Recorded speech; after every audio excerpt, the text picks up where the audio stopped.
Hi, happy Thursday. How we doing? Welcome back to another episode of Book Club, guys. I'm really excited. We're starting the Sea of Monsters today. How's everyone doing? Welcome in. I'm really excited to get into this book, but yeah, let's just get into this. I'm super duper excited. This is shorter than the first one, so it's not significantly shorter than the first one, but we will do this one in 3 parts instead of 4. Um, So yeah, so this will be hopefully part 1 of 3. And I'm so excited. I'm so excited. I hope you guys are excited as I am. As always, please no spoilers. Sea of Monsters by Rick Riordan. Okay, chapter 1. My best friend shops for a wedding dress. So sorry. Okay, chapter 1. My best friend shops for a wedding dress. My nightmare started like this. I was standing on a deserted street in some little beach town. It was the middle of the night. A storm was blowing. Wind and rain ripped at the palm trees along the sidewalk. Pink and yellow stucco buildings lined the streets, their windows boarded up. A block away, past the line of hibiscus bushes, the ocean churned. Florida, I thought. I wasn't sure how I knew that. I'd never been to Florida. And then I saw hooves clattering against the pavement. I turned and saw my friend Grover running for his life. Yeah, I said hooves. Grover is a satyr. From the waist up, he looks like a typical gangly teenager with a peach fuzz goatee and a bad case of acne. He walks with a strange limp, but unless you happen to catch him without his pants on, which I don't recommend, you'd never know there was anything unhuman about him. Baggy jeans and fake feet hide the fact that he's got furry hindquarters and hooves. Grover had been my best friend in 6th grade. He'd gone on this adventure with me and a girl named Annabeth to save the world, but I hadn't seen him since last July, when he set off alone on a dangerous quest, a quest no satyr had ever returned from. Anyway, in my dream, Grover was hauling goat tail, holding his human shoes in his hands the way he does when he needs to move fast. He clopped past the little tourist shops and surfboard rental places. The wind bent the palm trees almost to the ground. Grover was terrified of something behind him. He must have just come from the beach. Wet sand was caked in his fur, and he had escaped from somewhere. He was trying to get away from something. A bone-rattling growl cut through the storm. Behind Grover, at the far end of the block, a shadowy figure loomed. It swatted aside a street lamp, which burst into a shower of sparks. Grover stumbled, whimpering in fear. He muttered to himself, "Have to get away. Have to warn them." I couldn't see what was chasing him, but I could hear it muttering and cursing. The ground shook as it got closer. Grover dashed around a street corner and faltered. He'd run into a dead-end courtyard full of shops. No time to back up. The nearest door had been blown open by the storm. The sign above the darkened display window read St. Augustine Bridal Boutique. Grover dashed inside. He dove behind a rack of wedding dresses. The monster shadow passed in front of the shop, and I could smell the thing, a sickening combination of wet sheep wool and rotten meat, and that weird sour body odor that only monsters have, like a skunk that's been living off Mexican food. Grover trembled behind the wedding dresses. The monster shadow passed on, silent, except for the rain. Grover took a deep breath. Maybe the thing was gone. Then lightning flashed. The entire front of the store exploded, and a monstrous voice bellowed, "Mine!" I sat bolt upright, shivering in my bed. There was no storm, no monster. Morning sunlight filtered through my bedroom window. I thought I saw a shadow flicker across the glass, a human-like shape. Oh, but then there was a knock on my bedroom door. My mom called, "Percy, you're gonna be late!" And the shadow at the window disappeared.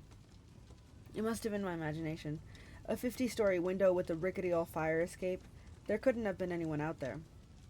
"Come on, dear," my mother called again. "Last day of school. You should be excited. You've almost made it." "Coming," I managed. I felt under my pillow. My fingers closed reassuredly around the ballpoint pen I always slept with. I brought it out, studied the ancient Greek writing engraved on the side. Ankylosmos, riptide. I thought about uncapping it, but something held me back. I hadn't used riptide for so long. Besides, my mom had made me promise not to use deadly weapons in the apartment after I swung a javelin the wrong way and taken out her china cabinet. I put riptide on my nightstand and dragged myself out of bed. I got dressed as quickly as I could. I tried not to think about my nightmare or monsters or the shadow at my window. Have to get away. Have to warn them. What had Grover meant? I made a three-fingered claw over my heart and pushed outward, an ancient gesture Grover had once taught me for warding off evil. The dream couldn't have been real. Last day of school. My mom was right. I should have been excited. For the first time in my life, I'd almost made it an entire year without getting expelled. No weird accidents. No fighting in the classroom. No teachers turning into monsters and trying to kill me with poisoned cafeteria food or exploding homework. Tomorrow, I'd be on my way to my favorite place in the world, Camp Half-Blood. Only one more day to go. Surely even I couldn't mess that up. And as usual, I didn't have a clue for how wrong I was. My mom made blue waffles and blue eggs for breakfast. She's funny that way, celebrating special occasions with blue food. I think it's her way of saying anything is possible. Percy can pass 7th grade, and waffles can be blue. Little miracles like that. I ate at the kitchen table while my mom washed dishes. She was dressed in her work uniform, a starry blue skirt, and a red and white striped blouse she wore to sell candy at Sweet on America. Her long brown hair was pulled back into a ponytail. The waffles tasted great, but I guess I wasn't digging in like I usually did. My mom looked over and frowned. Percy, are you alright? Yeah. Fine. But she could always tell when something was bothering me. She dried her hands and sat down across from me. School, or... She didn't need to finish. I knew what she was asking. Grover's in trouble, I said, and I told her about my dream. She pursed her lips. We didn't talk much about the other part of my life. We tried to live as normally as possible, but my mom knew all about Grover. I wouldn't be too worried, dear, she said. Grover is a big satyr now. If there were problems, I'm sure we would have heard from camp. Her shoulders tensed as she said the word camp. What is it? I asked. Nothing, she said. I'll tell you what. This afternoon, we'll celebrate the end of school. I'll take you and Tyson to Rockefeller Center, to that skateboard shop you like. Oh man, that was tempting. We were always struggling with money. Between my mom's night classes and my private school tuition, we could never afford to do special stuff like shop for a skateboard. But something in her voice bothered me. Wait a minute, I said. I thought we were packing me up for camp tonight. She twisted her dish rag. Dear, about that. I got a message from Chiron last night. My heart sank. Chiron was the activities director at Camp Half-Blood. He wouldn't contact us unless something serious was going on. What did he say? He thinks it might not be safe for you to come to camp just yet. We might have to postpone. Postpone? Mom, how could it not be safe? I'm a half-blood. It's like the only safe place on Earth for me. Usually, dear, but with the problems they're having... What problems? Percy, I'm very, very sorry. I was hoping to talk to you about it this afternoon. I can't explain it all now. I'm not even sure Chiron can. Everything happened so suddenly. My mind was reeling. How could I not go to camp? I wanted to ask a million questions, but just then the kitchen clock chimed the half hour. My mom looked almost relieved.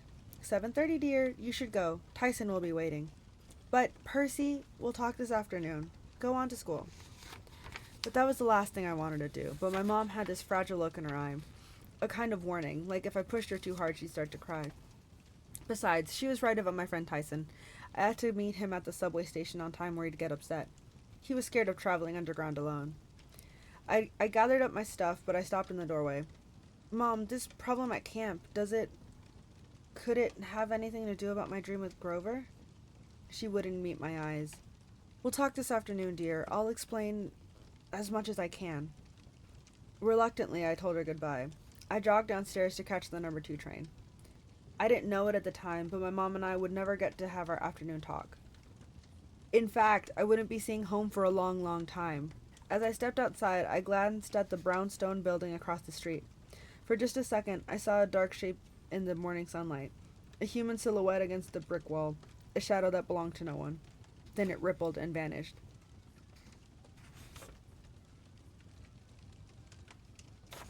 I am so excited for this book. Let it be known. I am excited because The Lightning Thief is the one I remember the most. So I'm really excited to hop back into the rest of the series and like kind of get to like relive these for the first time, you know, with like my full brain capacity. That's crazy. Wow. Okay. Chapter 2. I played dodgeball with cannibals. What a wild way to start. Okay. My day started normal, or as normal as it ever gets at Merryweather College Prep. See, it's this progressive school in downtown Manhattan, which means we sit on beanbag chairs instead of at desks, and we don't get grades, and the teachers wear jeans and rock concert t shirts to work. That's all cool with me. I mean, I'm ADHD and dyslexic, like most half bloods, so I'd never done that great in regular schools even before they kicked me out. The only bad thing about Merriweather was that the teachers always looked on the bright side of things, and the kids weren't always, well, bright. Take my first class today, English. The whole middle school had read this book called Lord of the Flies, where all these kids get marooned on an island and go psycho. So for our final exam, our teacher sent us into Breakyard to spend an hour with no adult supervision to see what would happen. What happened was a massive wedgie contest between the 7th and 8th graders, 2 pebble fights, and a full tackle basketball game. The school bully, Matt Sloan, led most of those activities. Sloan wasn't big or strong, but he acted like he was. He had eyes like a pit bull and shaggy black hair, and he always dressed in expensive but sloppy clothing, like he wanted everyone to see how little he cared about his family's money. One of his front teeth was chipped from the time he'd taken his daddy's Porsche for a joyride and run into a "Please slow down for children" sign. Anyway, Sloan was giving everyone wedgies until he made the mistake of trying it on my friend Tyson. Tyson was the only homeless kid at Merriweather College Prep. As near as my mom and I could figure, he'd been abandoned by his parents when he was very young, probably because he was so different. He was 6'3" and built like the abominable snowman, but he cried a lot and was scared of just about everything, including his own reflection. His face was kind of misshapen and brutal looking. I couldn't tell you what color his eyes were, because I could never make myself look higher than his crooked teeth. His voice was deep, but he talked funny, like a much younger kid. I guess because he had never gone to school before coming to Merriweather. He wore tattered jeans, grimy size 20 sneakers, and a plaid flannel shirt with holes in it. He smelled like a New York City alleyway, because that's where he lived, in a cardboard refrigerator box off 72nd Street. Merriweather Prep had adopted him as a community service project so all the students could feel good about themselves. Unfortunately, most of them couldn't stand Tyson. Once they discovered he was a big softy despite his massive strength and his scary looks, they made themselves feel good by picking on him. I was pretty much his only friend, which meant he was my only friend. My mom had complained to the school a million times that they weren't doing enough to help him. She'd call social services, but nothing ever seemed to happen. The social workers claimed Tyson didn't exist. They swore up and down that they'd visit the alley we described and couldn't find him. Though, how you miss a giant kid living in a refrigerator box, I don't know. Anyways, Matt Sloan snuck up to him and tried to give him a wedgie, and Tyson panicked. He swatted Sloan away a little too hard. Sloan flew 15 feet and got tangled up in the little kid's tire swing. "You freak!" Sloan yelled. "Why didn't you go back to your cardboard box?" Tyson started sobbing. He sat down on the jungle gym so hard he bent the bar and buried his head in his hands. "Take it back, Sloan!" I shouted. Sloan just sneered at me. "Why do you even bother, Jackson? You might have friends if you weren't always sticking up for that freak." I balled my fist. I hope my face wasn't as red as it felt. "He's not a freak. He's just..." I tried to think of the right thing to say, but Sloan wasn't listening. He and his big ugly friends were too busy laughing. I wondered if it was my imagination, or if Sloan had more goons hanging around him than usual. I was used to seeing him with 2 or 3, but today he had like half a dozen more, and I'm pretty sure I'd never seen them before. "Just wait till PE, Jackson," Sloan called. "You are so dead." When first period ended, our English teacher, Mr. DeMilo, came outside to inspect the carnage. He pronounced that we'd understood Lord of the Flies perfectly. We all passed his course, and we should never, never grow up to be violent people. Matt Sloan nodded earnestly, then gave me a chipped-tooth grin. I had to promise to buy Tyson an extra peanut butter sandwich at lunch to get him to stop sobbing. I'm a freak?" he asked me. "No," I promised, gritting my teeth. "Matt Sloan is the freak." Tyson sniffed. "You are a good friend. Miss you next year, if I can't..." His voice trembled. I realized he didn't know if he'd be invited back next year for the community service project. I wondered if the headmaster had even bothered talking to him about it. "Don't worry, big guy," I managed. "Everything's going to be fine." Tyson gave me such a grateful look that I felt like a big liar.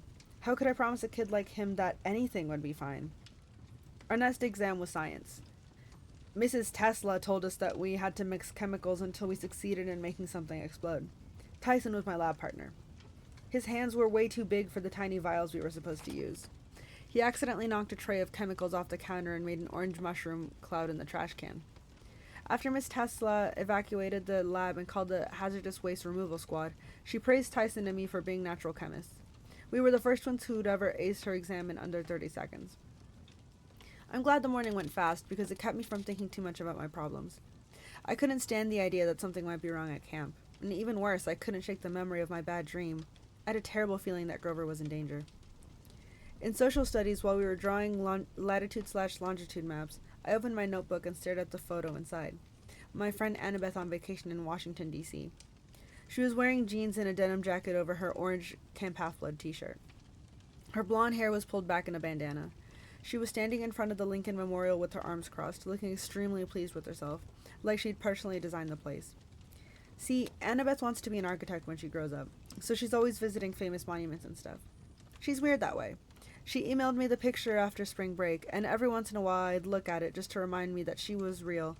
Just to remind myself that she was real, and Camp Half-Blood hadn't just been my imagination. I wished Annabeth was here. She'd know what to make of my dream. I'd never admit it to her, but she was smarter than me, even if she was annoying sometimes. I was about to close my notebook when Matt Sloan reached over and ripped the photo out of the rings. "Hey!" I protested. Sloan checked out the picture and his eyes got wide. "No way, Jackson. Who is that? She is not your. Give it back!" My ears felt hot. Sloan handed the photo to his ugly buddies, who snickered and started ripping it up to make spit wads. They were new kids who must have been visiting, because they all were wearing those stupid "Hi, my name is" tags from the admissions office. They must have had a weird sense of humor, too, because they'd all filled in strange names like Marrow Sucker, Skull Eater, and Joe Bob. No human beings had names like that. "These guys are moving here next year," Sloan bragged, like that was supposed to scare me. "I bet they can pay the tuition, too, unlike your deadbeat friend." "He's not a deadbeat." I had to try really, really hard not to punch Sloan in the face. "You're such a loser, Jackson. Good thing I'm going to put you out of your misery next period." His huge buddies chewed up my photo. I wanted to pulverize them, but I was under strict orders from Chiron never to take my anger out on regular mortals, no matter how obnoxious they were. I had to save my fighting for monsters. Still, some part of me thought, if Sloan only knew who I really was. The bell rang. As Tyson and I were leaving class, a girl's voice whispered, "Percy!" I looked around the locker area, but no one was paying me any attention. Like any girl at Merryweather would ever be caught dead calling my name. Before I had time to consider whether or not I'd been imagining things, a crowd of kids rushed for the gym, carrying Tyson and me along with them. It was time for PE. Our coach had promised us a free-for-all dodgeball game, and Matt Sloan had promised to kill me. The gym uniforms at Merryweather is sky blue shorts and tie-dye t-shirts. Fortunately, we did most of our athletic stuff inside, so we didn't have to jog through Tribeca looking like a bunch of boot camp hippie children. I changed as quickly as I could in the locker room because I didn't want to deal with Sloan. I was about to leave when Tyson called, "Percy?" He hadn't changed yet. He was standing by the weight room door, clutching his gym clothes. "Will you, Oh, yeah." I tried not to sound aggravated about it. "Yeah, sure, man." Tyson ducked into the weight room. I stood guard outside the door while he changed. I felt kind of awkward doing this, but he asked me to most days. I think it's because he's completely hairy and he's got weird scars on his back that I never have the courage to ask him about. Anyways, I learned the hard way that if people teased Tyson while he was dressing out, he'd get upset and start ripping the doors off gym lockers. When we got into the gym, Coach Nunley was sitting at his little desk reading Sports Illustrated. Nunley was about 1,000,000 years old, with bifocals and no teeth and a greasy wave of gray hair. He reminded me of the Oracle at Camp Half-Blood, which was a shriveled-up mummy, except Coach Nunley moved a lot less, and he never billowed green smoke. At least, not that I'd observed. Matt Sloan said, "Coach, can I be captain?" "Eh?" Coach Nunley looked up from his magazine. "Yeah," he mumbled. Sloan grinned and took charge of the picking. He made me the other team's captain, but it didn't matter who I picked because all the jocks and unpopular kids moved over to Sloan's side. So did the big group of visitors. On my side, I had Tyson, Corey Baylor, the computer geek, Raj Mandali, the calculus whiz, and a half-dozen other kids who always got harassed by Sloan and his gang. Normally, I would have been okay with just Tyson. He was worth half a team all by himself. But the visitors on Sloan's team were almost as tall and strong-looking as Tyson, and there were 6 of them.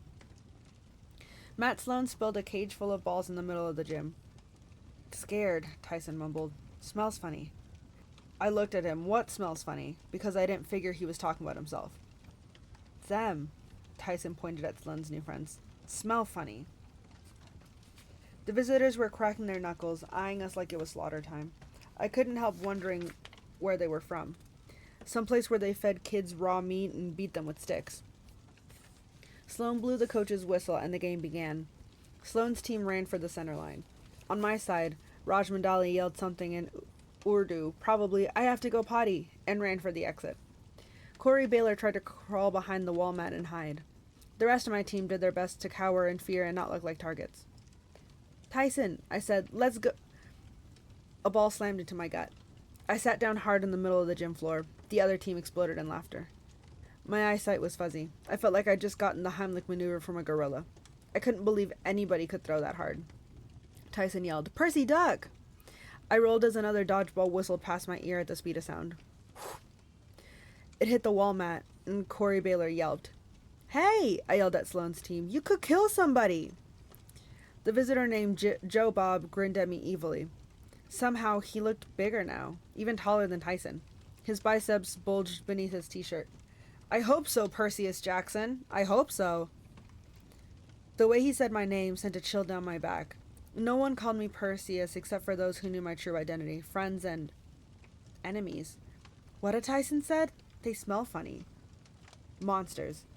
All around Matt Sloan, the visitors were growing in size. They were no longer kids.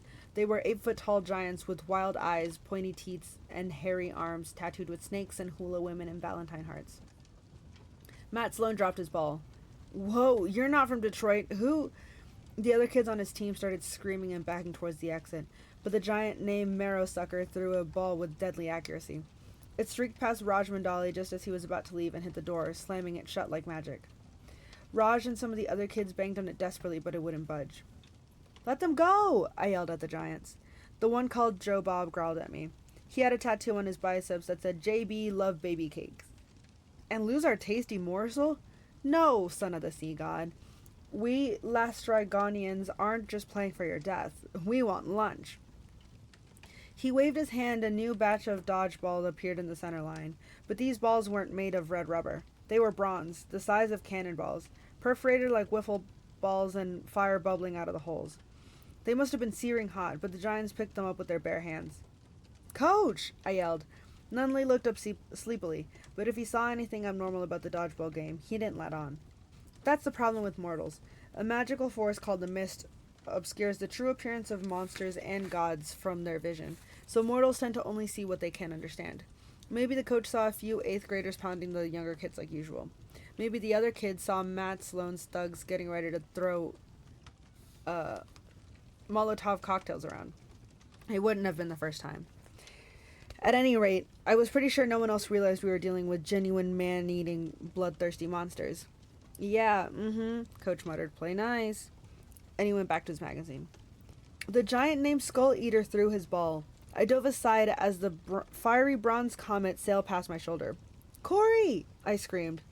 Tyson pulled him out from behind the exercise mat just as the ball exploded against it, blasting the mat to smoking shreds. Run! I told my teammates. The other exit!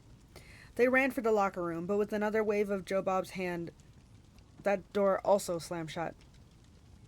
No one leaves unless you're out, Joe Bob roared. And you're not out until we eat you. He launched his own fireball.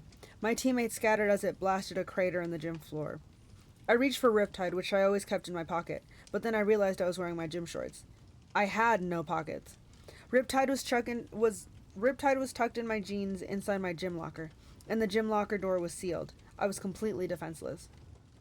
Another fireball came streaking towards me. Tyson pushed me out of the way, but the explosion still blew me head over heels. I found myself sprawled on the gym floor, dazed from smoke, my tie-dyed t-shirt peppered with sizzling holes. Just across the center line, 2 hungry giants were glaring down at me. Flesh! They bellowed. Hero flesh for lunch! They both took aim. Percy needs help! Tyson yelled, and he jumped in front of me as they threw their balls. Tyson! I screamed, but it was too late. Both balls slammed into him, but no. He caught them. Somehow, Tyson, who was so clumsy he knocked over lab equipment and broke playground structures on a regular basis, had caught two fiery metal balls speeding towards him at a zillion miles an hour. He sent them hurling back towards their surprised owners, who screamed "Bad!" as the bronze spheres exploded against their chests. The giants disintegrated in a twin column of fire, a sure sign they were monsters, all right. Monsters don't die. They just dissipate into smoke and dust, which saves heroes a lot of trouble cleaning up after a fight. "My brothers!" Joe Bob the cannibal wailed. He flexed his muscles and his baby cakes tattoo rippled. "You will pay for their destruction." "Tyson," I said, "look out!" Another comet hurled toward us. Tyson just had time to swat it aside. It flew straight over Coach Nunley's head and landed in the bleachers with a huge kaboom. Kids were running around screaming, trying to avoid the sizzling craters in the floor. Others were banging on the door, calling for help. Sloane himself stood petrified in the middle of the court, watching in disbelief as balls of death flew around him. Coach Nunley still wasn't seeing anything. He tapped his hearing aid like the explosives were giving him interference, but he kept his eye on his magazine. Surely the whole school could hear the noise. The headmaster, the police, someone would come help us. "Victory will be ours," roared Joe Bob the cannibal. "We will feast on your bones." I wanted to tell him he was taking the dodgeball game way too seriously, but before I could, he hefted another ball. The other three giants followed his lead. I knew we were dead. Tyson couldn't deflect all those balls at once. His hands had to be seriously burned from blocking the first volley. Without my sword, I had a crazy idea. I ran towards the locker room. "Move!" I told my teammates. "Away from the door!" Explosions behind me. Tyson had batted two of the balls back to their owners and blasted them to ashes. That left two giants still standing. A third ball hurtled straight at me. I forced myself to wait. 1 Mississippi, 2 Mississippi, then dove aside as the fiery sphere demolished the locker room door. Now, I figured that the built-up gas in most boys' locker room was enough to cause an explosion, so I wasn't surprised when the flaming dodgeball ignited a huge whoom. The wall blew apart. Locker doors, socks, athletic supporters, and other various nasty personal belongings rained all over the gym. I turned just in time to see Tyson punch Skull Eater in the face. The giant crumpled, but the last giant, Joe Bob, had wisely held on to his own ball, waiting for an opportunity. He threw just as Tyson was turning to face him. "No!" I yelled. The ball caught Tyson square in the chest. He slid the length of the court and slammed into the back wall, which cracked and partially crumbled on top of him, making a hole right on Church Street. I didn't see how Tyson could still be alive, but he only looked dazed. The bronze ball was smoking at his feet. Tyson tried to pick it up, but he fell back, stunned, into a pile of cinder blocks. "Well," Joe Bob gloated, "I'm the last one standing. I'll have enough meat to bring baby cakes a doggy bag." He picked up another ball and aimed it at Tyson. "Stop!" I yelled. "It's me you want." The giant grinned. "You wish to die first, young hero?" I had to do something. Riptide had to be around here somewhere. Then, I spotted my jeans in a smoking heap pile of clothes right by the giant's feet. If I could only get there. I knew it was hopeless, but I charged. The giant laughed. "My lunch approaches."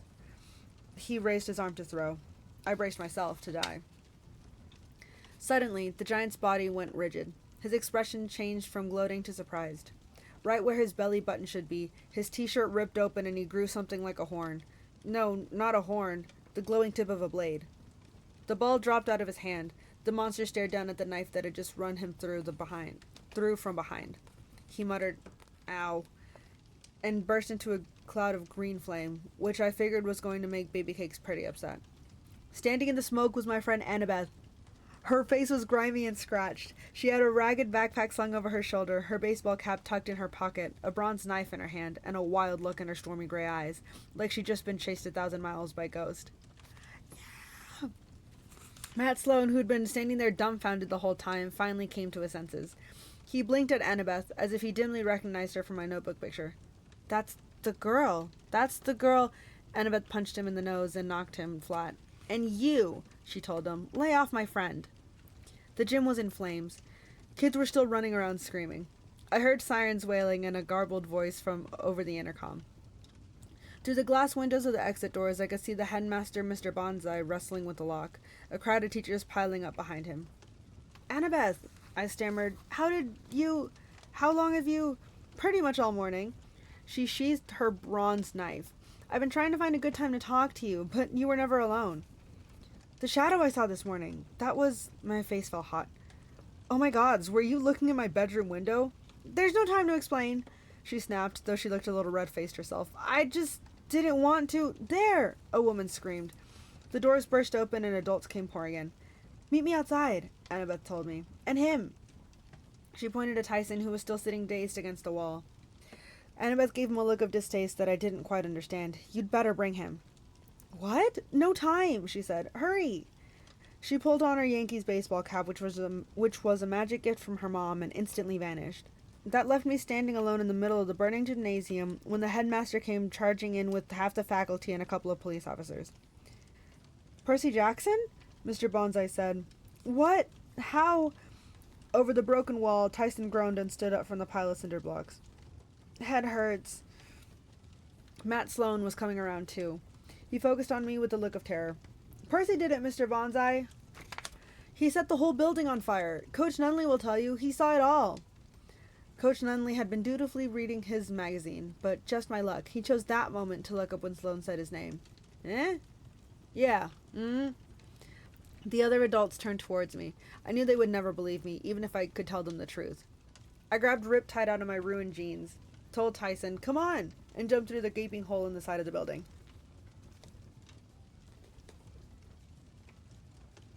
That's crazy.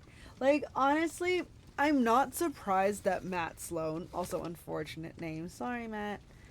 That's crazy that Matt Sloan was just like, he did it. I hate people like that. People who throw you under the bus even though they know it was not you. Like, that's so upsetting. That's so upsetting. Like, Matt Sloan, I hope we come back and deal with Matt Sloan the way we did with Stinky Gabe. I mean, Stinky Gabe had what was coming to him. Matt Sloan, I don't know. We don't know. But still. Also, Annabeth is back. That's exciting. Why do we need Tyson? I don't know. This is good. This is very, very exciting. Chapter 3. We hailed a taxi of eternal torment. Because of course they would. Annabeth was waiting for us in an alley down Church Street. She pulled Tyson and me off the sidewalk just as a fire truck screamed past, heading for Merriweather Prep. Where'd you find him? She demanded, pointing at Tyson.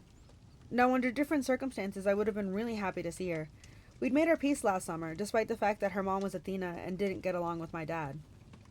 I'd missed Annabeth probably more than I'd wanted to admit. But I'd just been attacked by cannibal giants. Tyson had saved my life 3 or 4 times, and all Annabeth could do was glare at him like he was the problem. He's my friend, I told her. Is he homeless? What does that have to do with anything? He can hear you, you know. Why don't you ask him? She looked surprised. He can talk? I talk, Tyson admitted. You are pretty. Ah, gross! Annabeth stepped away from him. I couldn't believe she was being so rude. I examined Tyson's hands, which I was sure must have been badly scorched by the flaming dodgeballs. But they looked fine. Grimy and scarred, with dirty fingernails with the size of potato chips, but they always look like that. Tyson, I said in disbelief, your hands aren't even burned. Of course not, Annabeth muttered. I'm surprised the Lastrygonians had the guts to attack you with him around. Tyson seemed fascinated by Annabeth's blonde hair. He tried to touch it, but she smacked his hand away. Annabeth, I said, what are you talking about? What? Lastrygonians. The monsters in the gym? They're a race of giant cannibals who live on the far north. Odysseus ran into them once, but I've never seen them as far south as New York before. I can't even say that. What would you call them in English? She thought about it for a few moments. Canadians, she decided. Now, come on, we have to get out of here. Not Canadians. Shout out to all my Canadians in chat. I love you so much. Yeah, I don't think you're a cannibal. I don't think you're a cannibal. Despite what this book might say. Tyson is my favorite character in this book. I am so excited to see more about Tyson. He's so silly. He's just a baby. He's just a baby. Ugh. Not Canadians. Oh, man. Okay. The police will be after me. That's the least of our problems, she said. Have you been having the dreams? The dreams about Grover? Her face turned pale. Grover? No, what about Grover? I told her my dream. Why? What are you dreaming about? Her eyes looked stormy, like her mind was racing a million miles an hour.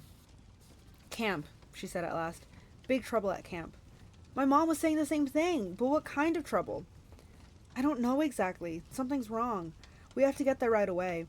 Monsters have been chasing me all the way from Virginia trying to stop me. Have you had a lot of attacks?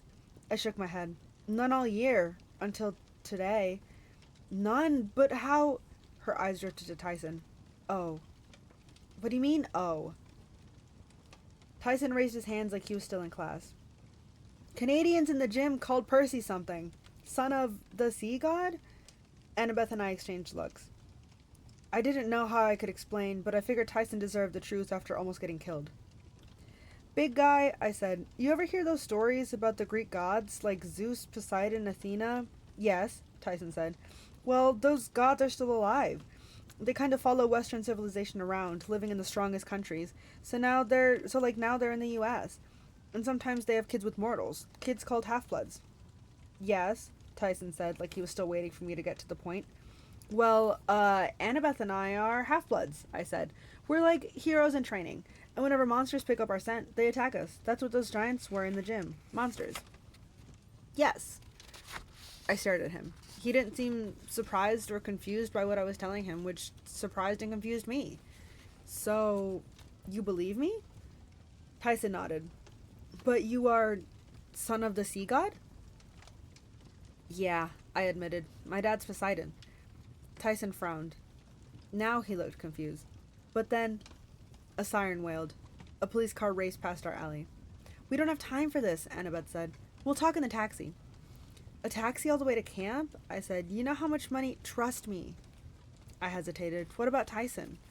I imagined escorting my giant friend into Camp Half-Blood. If he freaked out on a regular playground with regular bullies, how would he act at a training camp for demigods? On the other hand, the cops would be looking for us. We can't just leave him, I decided. He'll be in trouble too. Annabeth looked grim. We definitely need to take him. Now come on. I didn't like the way she said that, as if Tyson were a big disease we needed to get to the hospital, but I followed her down the alley. Together, the three of us sneaked through the side streets of downtown while a huge column of smoke billowed up behind us from my school gymnasium. This is crazy. This is so crazy. Dude. Here. Annabeth stopped us on the corner of Thomas and Trimble. She fished around in her backpack. I hope I have one left. She looked even worse than I realized at first. Her chin was cut. Twig and grass were tangled in her ponytail, as if she'd slept several nights in the open. The slashes on the hem of her jeans looked suspiciously like claw marks. What are you looking for? I asked. All around us, sirens wailed. I figured it wouldn't be long before more cops cruised by, looking for juvenile delinquent gym bombers. No doubt Matt Sloan had given them a statement by now. He'd probably twisted the story around so that Tyson and I were the bloodthirsty cannibals. Found one, thank the gods. Annabeth pulled out a gold coin that I recognized as the drachma, the currency of Mount Olympus. It had Zeus's likeness stamped on one side and the Empire State Building on the other. Annabeth, I said, New York taxi drivers won't take that. Stethi, she shouted in ancient Greek. O Harma Diabolis. As usual, the moment she spoke the language of Olympus, I somehow understood it. She said, Stop, chariot of damnation. That didn't exactly make me feel real excited about whatever her plan was. She threw her coin into the street, but instead of clattering on the asphalt, the drachma sank right through and disappeared. For a moment, nothing happened. Then, just where the coin had fallen, the asphalt darkened. It melted into a rectangular pool about the size of a parking space, bubbling red liquid like blood. Then a car erupted from the ooze. It was a taxi, all right, but unlike any other taxi in New York. It wasn't yellow. It was smoky gray. I mean, it looked like it was woven out of smoke, like you could walk right through it. There were words printed on the door, something like Gyar Sires, but my dyslexia made it hard for me to decipher what it said. The passenger window rolled down, and an old woman stuck her head out. She had a mop of grizzled hair covering her eyes, and she spoke in a weird, mumbling way, like she had just had a shot of Novocaine. Passage? Passage? 3 to Camp Half-Blood, Annabeth said. She opened the cabin's back door and waved at me to get in, like this was all completely normal. Ach! The old woman screeched. We don't take his kind. She pointed a bony finger at Tyson. What was it? Pick on Big and Ugly Kids Day? Extra pay, Annabeth promised. 3 more drachma on arrival. Done! The woman screamed. Eventually, I got in the cab. Tyson squeezed in the middle. Annabeth got in last. The interior was also smoky gray, but it felt solid enough. The seat was cracked and lumpy, no different than most taxis. There was no plexiglass screen separating us from the old lady driving. Wait a minute. There wasn't just one old lady, there were 3, all crammed in the front seat, each with stringy hair covering her eyes, bony hands, and charcoal-colored sackcloth dress. The one driving said, Long Island, out of metro fare bonus. Ha! She floored the accelerator, and my head slammed against the backrest. A pre-recorded voice came on over the speaker. Hi, this is Ganymede, cupbearer to Zeus, and when I'm out buying wine for the Lord of the Skies, I always buckle up. I looked down and found a large black chain instead of a seatbelt. I decided I wasn't that desperate. Yet. The cab sped around the corner of West Broadway, and the gray lady sitting in the middle screeched, Look out! Go left! Well, if you'd give me the eye, Tempest, I could see that, the driver complained. Wait a minute. Give her the eye? I didn't have time to ask questions because the driver swerved to avoid an oncoming delivery truck, ran over the curb with a jaw-rattling thump, and flew into the next block. Wasp, the third lady said to the driver, give me the girl's coin. I want to bite it. You bit it last time, Anger, said the driver, whose name must have been Wasp. It's my turn. Is not, called the one yelled Anger. The middle one, Tempest, screamed, Red light! Brake! Yelled Anger. Instead, Wasp floored the accelerator and rode up on the curb, screeching around another corner and knocking over a newspaper box. She left my stomach somewhere back on Broome Street. Excuse me, I said, but can you see? No, screamed Wasp from behind the wheel. No, screamed Tempest from the middle. Of course, screamed Anger from the shotgun window. I looked at Annabeth. They're blind? Not completely, Annabeth said. They have an eye. One eye? Yeah. Each? No. One eye total. Next to me, Tyson groaned and grabbed the seat. Not feeling so good. Oh man, I said, because I'd seen Tyson get carsick on school field trips, and it was not something you wanted to be within 50 feet of. Hang in there, big guy. Anyone got a garbage bag or something? The 3 gray ladies were too busy squabbling to pay me any attention. I looked over at Annabeth, who was hanging on for dear life, and I gave her a, why did you do this to me look. Hey, she said, Gray Sisters taxi is the fastest way to camp. Then why didn't you take it from Virginia? That's outside their service area, she said, like that should be obvious. They only serve greater New York and surrounding communities. We've had famous people in this cab, Anger exclaimed. Jason, you remember him? Don't remind me, Wasp wailed. And we didn't have a cab back then, you old bat. That was 3,000 years ago. Give you the tooth. Anger tried to grab at Wasp's mouth, but Wasp swatted her hand away. Only if Tempest gives me the eye. No, Tempest screeched. You had it yesterday, but I'm driving, you old hag. Excuses. Turn. That was your turn. Wasp swerved hard onto Delancey Square, squishing me between Tyson and the door. She punched the gas, and we shot up the Williamsburg Bridge at 70 miles an hour. The 3 sisters were fighting for real now, slapping each other as Anger tried to grab at Wasp's face, and Wasp tried to grab at Tempest. With their hair flying and their mouths open, screaming at each other, I realized that none of the sisters had any teeth except for Wasp, who had just one mossy yellow incisor?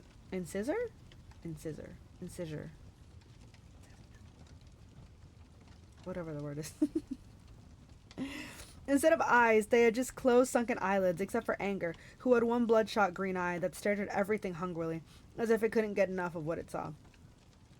Finally, Anger, who had the advantage of sight, managed to yank the tooth out of her sister Wasp's mouth.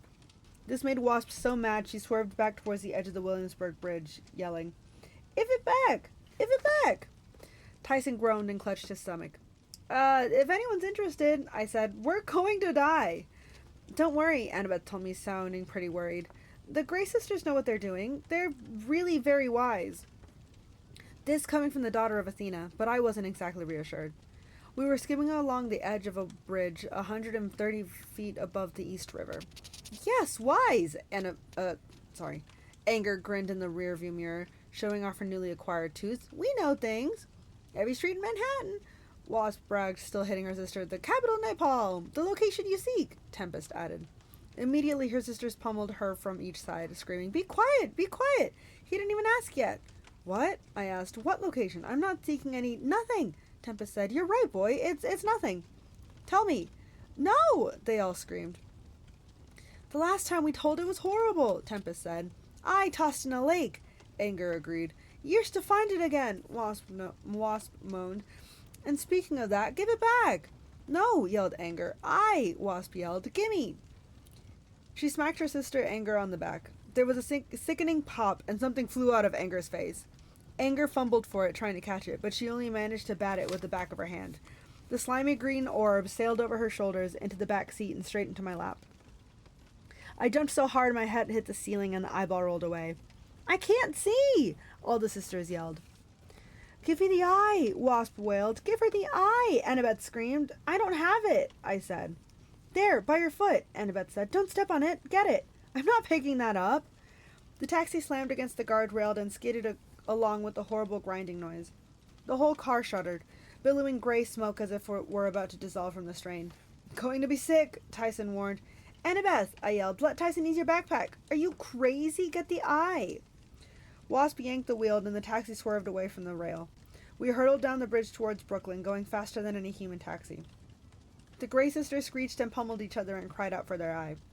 At last I steeled my nerves. I ripped off a chunk of my tie-dyed t-shirt, which was already falling apart from the burn marks, and used it to pick the eyeball off the floor. "Nice boy!" Anger cried, as if somehow she knew I had her missing peeper. "Give it back." "Not until you explain," I told her. "What were you talking about? The location I seek?" "No time!" Tempest cried. "Accelerating!" I looked out the window. Sure enough, trees and cars and whole neighborhoods were now zipping by in a gray blur. We were already out of Brooklyn, heading towards the middle of Long Island. "Percy," Annabeth warned, "they can't find our destination without the eye. We'll just keep accelerating until we break into a million pieces." "First, they have to tell me," I said, "or I'll open the window and throw the eye into oncoming traffic." "No!" the Gray sisters wailed. "Too dangerous." "I'm rolling down the window." "Wait!" the Gray sisters screamed. 33I, 75I2, Anger wailed. "That's all we can tell you. Now give us the eye. Almost to camp." We were off the highway now, zipping through the countryside of northern Long Island. I could see Half-Blood Hill ahead of us, with its giant pine tree at the crest. Thalia's tree, which contained the life force of a fallen hero. "Percy," Annabeth said more urgently, "give them the eye now." I decided not to argue. I threw the eye into Wasp's lap. The old lady snatched it up, pushed it into her eye socket like someone putting in a contact lens, and blinked. "Whoa!" She slammed on the brakes. The taxi spun 4 or 5 times in a cloud of smoke and squealed to a halt in the middle of the farm roads just at the base of Half-Blood Hill. Tyson let loose a huge belch. "Better now." "All right," I told the Gray sisters. "Now tell me what those numbers mean." "No time," Annabeth opened her door. "We have to get out now." I was about to ask why, but when I looked up at Half-Blood Hill, I understood. At the crest of the hill was a group of campers, and they were under attack. Isn't that crazy? Also, I really don't know if those are coordinates. Okay, do you guys think these are coordinates? Do you guys think that's an I or a 1? Right here. Yeah. Okay. I feel like that's an I, not a 1. Hence why I was having trouble reading it.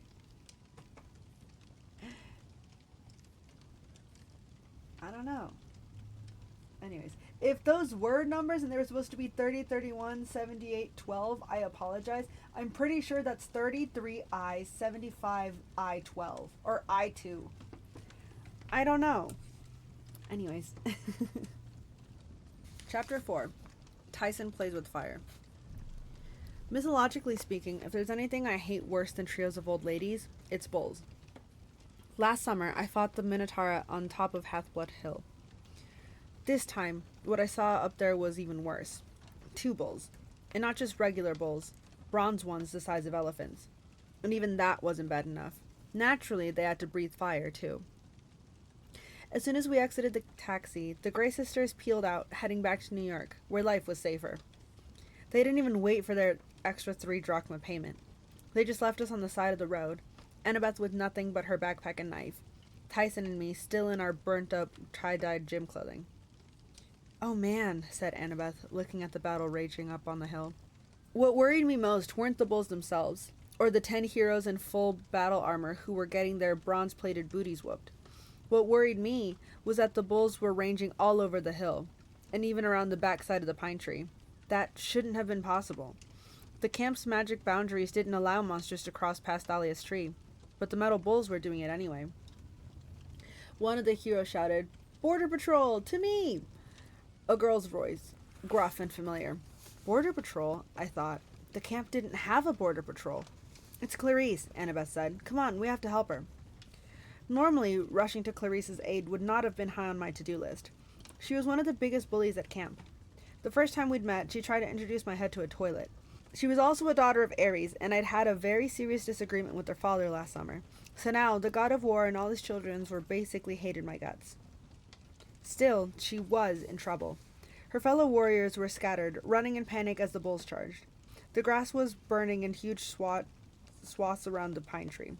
Our hero screamed and waved his arms as he ran in circles, the horsehair plume on his helmet blazing like a fiery mohawk. Clarice's own armor was charred. She was fighting with the broken spear shaft, the other end embedded uselessly in the metal joint of one bull's shoulder.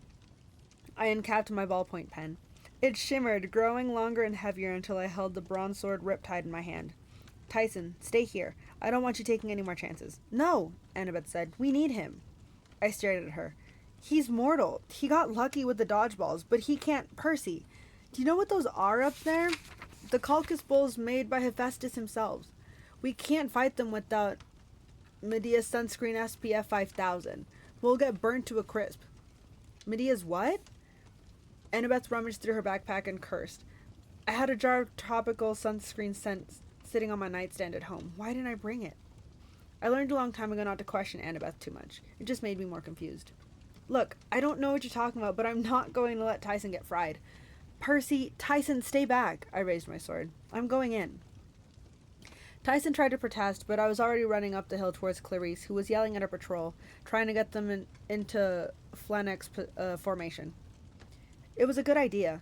The few who were listening lined up shoulder to shoulder, locking their shields to form an ox hide and bronze wall, their spears bristling over the top like porcupine quills. Unfortunately, Clarice could only muster 6 campers. The other 4 were still running around with their helmets on fire. Annabeth ran towards them, trying to help. She taunted one of the bulls into chasing her, then turned invisible, completely confusing the monster. The other bull charged Clarice's line. I was halfway up the hill, not close enough to help. Clarice hadn't even seen me yet. The bull moved deadly fast for something so big. Its metal hide gleamed in the sun. It had fist-sized rubies for eyes and the horns of polished silver. When it opened its hinged mouth, a column of white-hot flame burst out. "Hold the line," Clarice ordered her warriors. Whatever else you could say about Clarice, she was brave. She was a big girl with cruel eyes like her father's. She looked like she was born to wear Greek battle armor, but I didn't even see how she could stand against the bull's charge. Unfortunately, at that moment, the other bull lost interest in finding Annabeth. It turned, wheeling around behind Clarice on her unprotected side. "Behind you!" I yelled. "Look out!" I shouldn't have said anything, because all I did was startle her. Bull number 1 crashed into her shield and the phalanx broke. Clarice went flying backwards and landed in a smoldering patch of grass. The bull charged past her, but not before blasting the other heroes with its fiery breath. Their shields melted right off their arms. They dropped their weapons and ran as bull number 2 closed in on Clarice for the kill. I lunged forward and grabbed Clarice by the straps of her armor. I dragged her out of the way just as bull number 2 freight train passed. I gave it a good swipe with Riptide and cut a huge gash in its flank, but the monster just creaked and groaned and kept on going. It hadn't touched me, but I could feel the heat of its metal skin. Its body temperature could have microwaved a frozen burrito. "Let me go!" Clarice pummeled my hand. "Percy, curse you!" I dropped her in a heap next to the pine tree and turned to face the bulls. We were on the inside slope of the hill now, the valley of Camp Half-Blood directly below us. The cabins, the training facilities, the big house, all of it at risk if these bulls got past us. Annabeth shouted orders to the other heroes, telling them to spread out and keep the bulls distracted. Bull number 1 ran a wide arc, making its way back towards me. As it passed the middle of the hill, where the invisible boundary line should have kept it out, it slowed down a little, as if it struggled against a strong wind, but then it broke through and kept coming. Bull number 2 turned to face me, fire sputtering from the gash I'd cut in its side. I couldn't tell if it felt any pain, but its ruby eyes seemed to glare at me like I'd just made things personal. I couldn't fight both bulls at the same time. I'd have to take down bull number 2 first, cut its head off before bull number 1 charged back into range. My arms already felt tired. I realized how long it had been since I'd worked out with Riptide, how out of practice I was. I lunged, but bull number 2 blew flames at me. I rolled aside as the air turned to pure heat. All the oxygen was sucked out of my lungs. My foot caught on something, a tree root maybe, and pain shot up my ankle. Still, I managed to slash with my sword and lop off part of the monster's snout. It galloped away, wild and disoriented. But before I could feel too good about that, I tried to stand, and my left leg buckled underneath me. My ankle was sprained, maybe broken. Bull number 1 charged straight towards me. No way I could crawl out of its path. Annabeth shouted, "Tyson, help him!" Somewhere near, towards the crest of the hill, Tyson wailed, "Can't get through!" "I, Annabeth Chase, give you permission to enter camp." Thunder shook the hillside. Suddenly, Tyson was there, barreling towards me, yelling, "Percy needs help!" Before I could tell him no, he dove between me and the bull, just as it unleashed a nuclear firestorm. "Tyson!" I yelled. The blast whirled around him like a red tornado. I could only see the black silhouette of his body. I knew with horrible certainty that my friend had just been turned into a column of ash. But when the fire died, Tyson was still standing there, completely unharmed. Not even his grungy clothes were scorched. The bull must have been as surprised as I was, because before it could unleash a second blast, Tyson balled his fist and slammed them into the bull's face. "Bad cow!" His fists made a crater where the bull's bronze snout used to be. 2 small columns of flame shot out of his ears. Tyson hit it again, and the bronze crumpled under his hands like aluminum foil. The bull's face now looked like a sock puppet pulled inside out. "Down!" Tyson yelled. The bull staggered and fell onto its back. Its legs moved feebly in the air, steam coming out of its ruined head in odd places. Annabeth ran over to check on me. My ankle felt like it was filled with acid, but she gave me some Olympian nectar to drink from her canteen, and I immediately started to feel better. There was a burning smell that I later learned was me. The hair on my arms had been completely singed off. "The other bull?" I asked. Annabeth pointed down the hill. Clarice had taken care of bad cow number 2. She'd impale it through the back of the leg with the celestial bronze spear. Now with its snout half gone and a huge gash in its side, it was trying to run in slow motion, running in circles like some kind of merry-go-round animal. Clarice pulled off her helmet and marched towards us. A strand of her stringy brown hair was smoldering, but she didn't seem to notice. "You ruin everything!" she yelled at me. "I had it under control!" I was too stunned to answer. Annabeth grumbled. "Good to see you too, Clarice." "Ah!" Clarice screamed. "Don't ever, ever try saving me again." "Clarice," Annabeth said, "you've got wounded campers." That sobered her up. Even Clarice cared about the soldiers under her command. "I'll be back," she growled, and then trudged off to assess the damage. I stared at Tyson. "You didn't die." Tyson looked down like he was embarrassed. "I am sorry. Came to help. Disobeyed you." "My fault," Annabeth said. "I had no choice. I had to let Tyson cross the boundary line to save you. Otherwise, you would have died." "Let him cross the boundary line?" I asked. "But, Percy," she said, "have you ever looked at Tyson closely? I mean, in the face. Ignore the mist and really look at him." "The mist makes humans see only what their brains can process. I knew it could fool demigods too, but..." I looked Tyson in the face. It wasn't easy. I'd always had trouble looking directly at him, though I never quite understood why. I thought it was just because he always had peanut butter in his crooked teeth. I forced myself to focus at his big lumpy nose, then a little higher at his eyes. No, not eyes. One eye. One large calf brown eye, right in the middle of his forehead, with thick lashes and big tears trickling down his cheeks on either side. "Tyson," I stammered. "You're a..." "Cyclops," Annabeth offered. "A baby, by the looks of him. Probably why he couldn't get past the boundary line as easily as the bulls. Tyson's one of the homeless orphans." "One of what?" "They're in almost all the big cities," Annabeth said distastefully. "They're mistakes, Percy. Children of nature, spirits, and gods. Well, one god in particular, usually... And they don't always come out right. No one wants them. They get tossed aside. They grow up wild in the streets. I don't know how this one found you, but he obviously likes you. We should take him to Chiron, let him decide what to do." "But the fire, how... He's a Cyclops." Annabeth paused, as if she were remembering something unpleasant. They work the forges of the gods. They have to be immune to fire. That's what I was trying to tell you. I was completely shocked. How had I never realized what Tyson was? But I didn't have much time to think about it just then.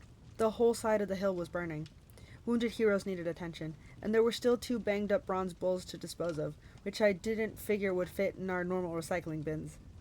Clarice came back over and wiped the soot off her forehead. Jackson, if you can stand, get up. We need to carry the wounded back to the big house. Let Tantalus know what's happened. Tantalus? I asked. The activities director? Clarice said impatiently. Chiron is the activities director. And where's Argus? He's the head of security. He should be here. Clarice made a sour face. Argus got fired. You two have been gone too long. Things are changing. But Chiron, he's trained kids to fight monsters for over 3,000 years. He can't just be gone. What happened? That happened, Clarice snapped. She pointed to Thalia's tree. Every camper knew the story behind the tree. 6 years ago, Grover, Annabeth, and 2 other demigods named Thalia and Luke had come to Camp Half-Blood, chased by an army of monsters. When they got cornered on the top of this hill, Thalia, a daughter of Zeus, had made her last stand here to give her friends time to reach safety. And as she was dying, her father, Zeus, took pity on her and changed her into a pine tree. Her spirit had reinforced the magical borders of the camp, protecting it from monsters. The pine had been here ever since, strong and healthy. But now, its needles were yellow. A huge pile of dead ones littered the base of the tree. In the center of the trunk, 3 feet from the hole, was a puncture mark the size of a bullet hole, oozing green sap. A sliver of ice ran through my chest. Now I understood why the camp was in danger. The magical borders were failing because Thalia's tree was dying. Someone had poisoned it. No! Thalia! Thalia, what happened? I mean, not that she knows she's a tree, you know what I mean? But, like, that's crazy. Thalia, no, my girly pop. But, that's chapter 4. Jeez. Wow. Okay, so now we know Tyson is a Cyclops, which is exciting. Cyclops are fireproof. That explains a lot with the battle with the cannibal giants. We're back at Camp Half-Blood.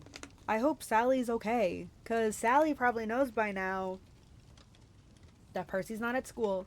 He supposedly caused a incident, right? But obviously she knows that it's not. But, like, she also knew something about something happening at camp. We're assuming it's probably this. Probably that Chiron had to step away from camp. I don't know. I mean, because, like, if they didn't know that, like, Chiron had stepped away from camp, you know. Like, he seems to be in communication with Sally, probably because her son is Percy, you know? Like, that's a very precarious situation with a demigod. So, I don't know. We'll see. Okay. Chapter 5. I got a new cabin mate. Ever come home and find your room messed up? Like some helpful person, hi mom, has ever tried to clean it and suddenly you can't find anything? And even if nothing is missing, you get that creepy feeling like someone's been looking through your private stuff and dusting everything with lemon furniture polish? That's kind of the way I felt seeing Camp Half-Blood again. On the surface, things didn't look at all that different. The big house was still there with its blue gabled roof and its wraparound porch. The strawberry fields still baked in the sun. The same white column Greek buildings were scattered around the valley. The amphitheater, the combat arena, the dining pavilion overlooking Long Island Sound. And nestled between the woods and the creek were the same cabins, a crazy assortment of 12 buildings, each representing a different Olympian god. But there was an air of danger now. You could tell something was wrong. Instead of playing volleyball in the sandpit, counselors and satyrs were stockpiling weapons in the tool shed. Dryads armed with bows and arrows talked nervously at the edge of the woods. The forest looked sickly. The grass in the meadow was pale yellow, and the fire marks on Half-Blood Hill stood out like ugly scars. Someone had messed with my favorite place in the world, and I was not, well, a happy camper. As we made our way to the big house, I recognized a lot of kids from last summer. Nobody stopped to talk. Nobody said, welcome back. Some did double takes when they saw Tyson, but most just walked grimly past and carried on with their duties, running messages, toting swords to sharpen on the grinding wheels. The camp felt like a military school, and believe me, I know. I've been kicked out of a couple. None of that mattered to Tyson. He was absolutely fascinated by everything he saw. "What's that?" he gasped.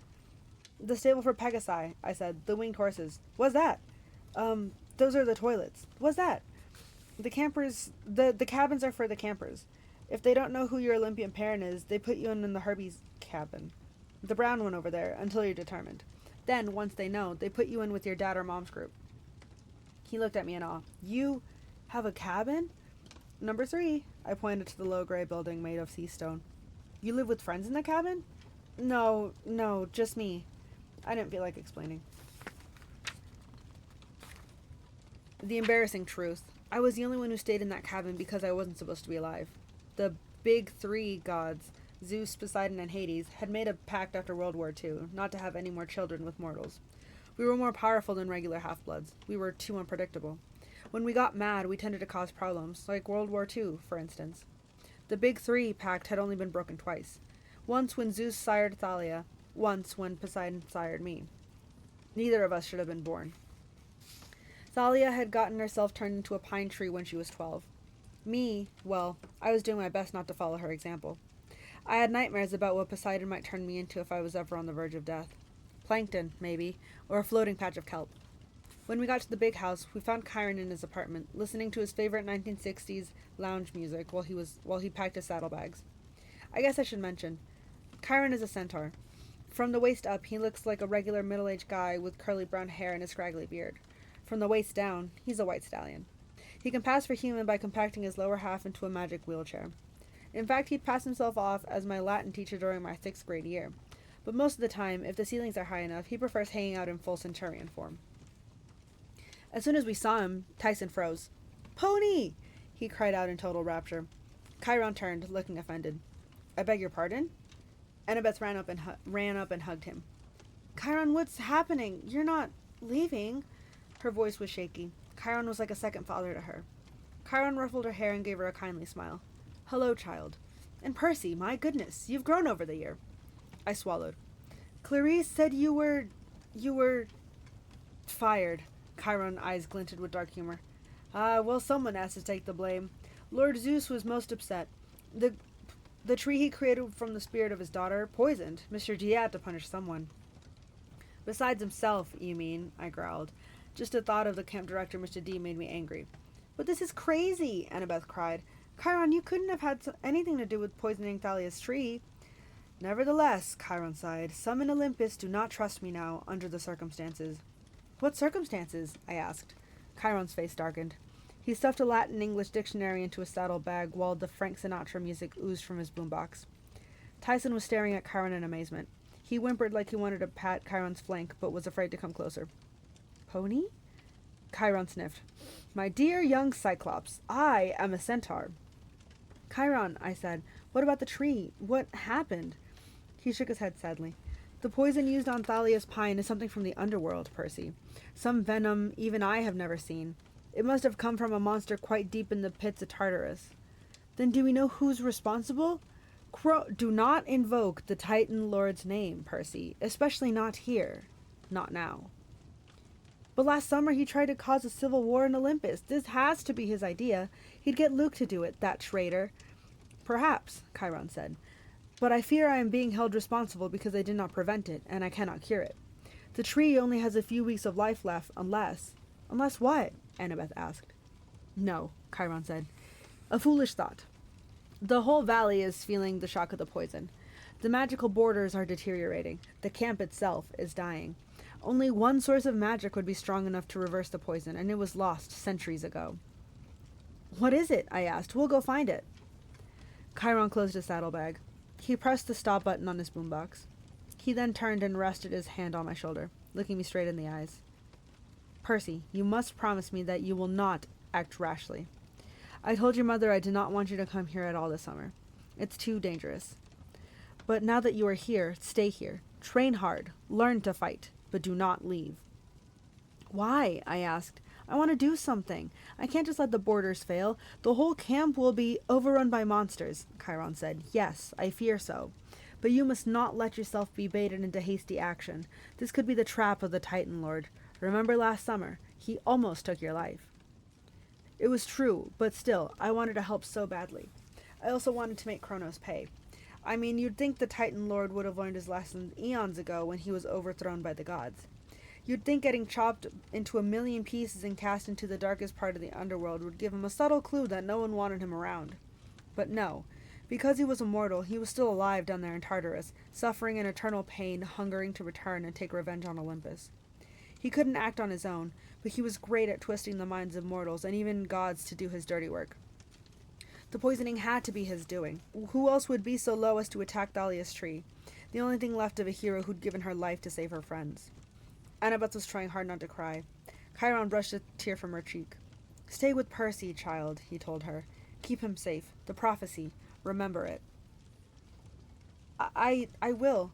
I said, "Would this be the super dangerous prophecy that has me in it, but the gods have forbidden you to tell me about?" Nobody answered. "Right," I muttered, "just checking." "Chiron," Annabeth said, "you told me the gods made you immortal only so long as you were needed to train heroes. If they dismiss you from camp..." "Swear you will do your best to keep Percy from danger," he insisted. "Swear upon the river Styx." I swear upon the river Styx," Annabeth said. Thunder rumbled outside. "Very well," Chiron said. He seemed to relax just a little. "Perhaps my name will be cleared and I shall return. Until then, I go to visit my wild kinsmen in the Everglades. It's possible they know of some cure for the poison tree that I may have forgotten. In any event, I will stay in exile until this matter is resolved, one way or another." Annabeth stifled a sob. Chiron patted her shoulder awkwardly. "There now, child. I must entrust your safety to Mr. D and the new activities director. We must hope, well, perhaps they won't destroy the camp quite as quickly as I fear." "Who is this Tandalus guy anyway?" I demanded. "Where does he get off taking your job?"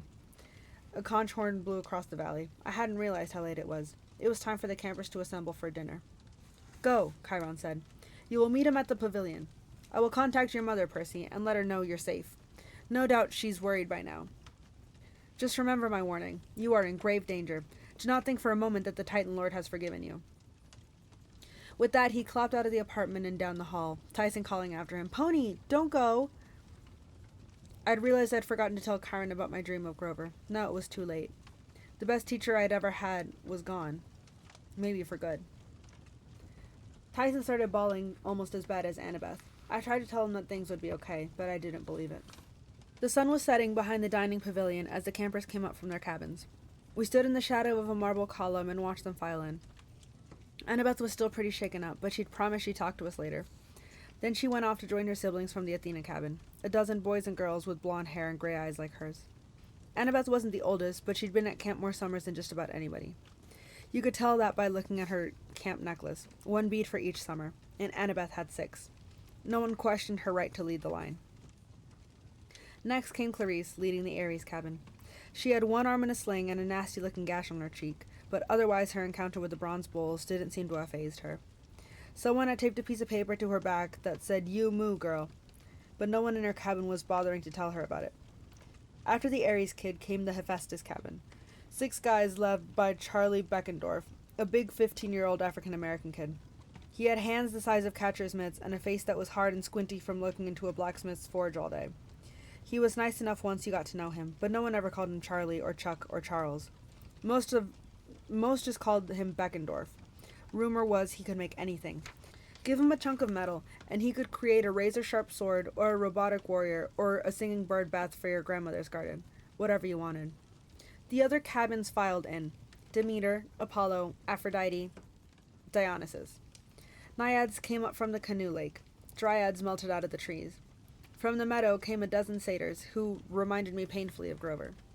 I'd always had a soft spot for the satyrs. When they were at camp, they'd do all kinds of odd jobs for Mr. D, the director, but their most important work was out in the real world. They were the camp seekers. They went undercover into schools all over the world, looking for potential half-bloods and escorting them back to camp. That's how I'd met Grover. He had been the first one to recognize I was a demigod. After the satyrs filed into dinner, the Hermes cabin brought up the rear. They were always the biggest cabin. Last summer, it'd been led by Luke, the guy who'd fought with Thalia and Annabeth on top of Half-Blood Hill. For a while, before Poseidon had claimed me, I'd lodged in the Hermes cabin. Luke had befriended me, and then he tried to kill me.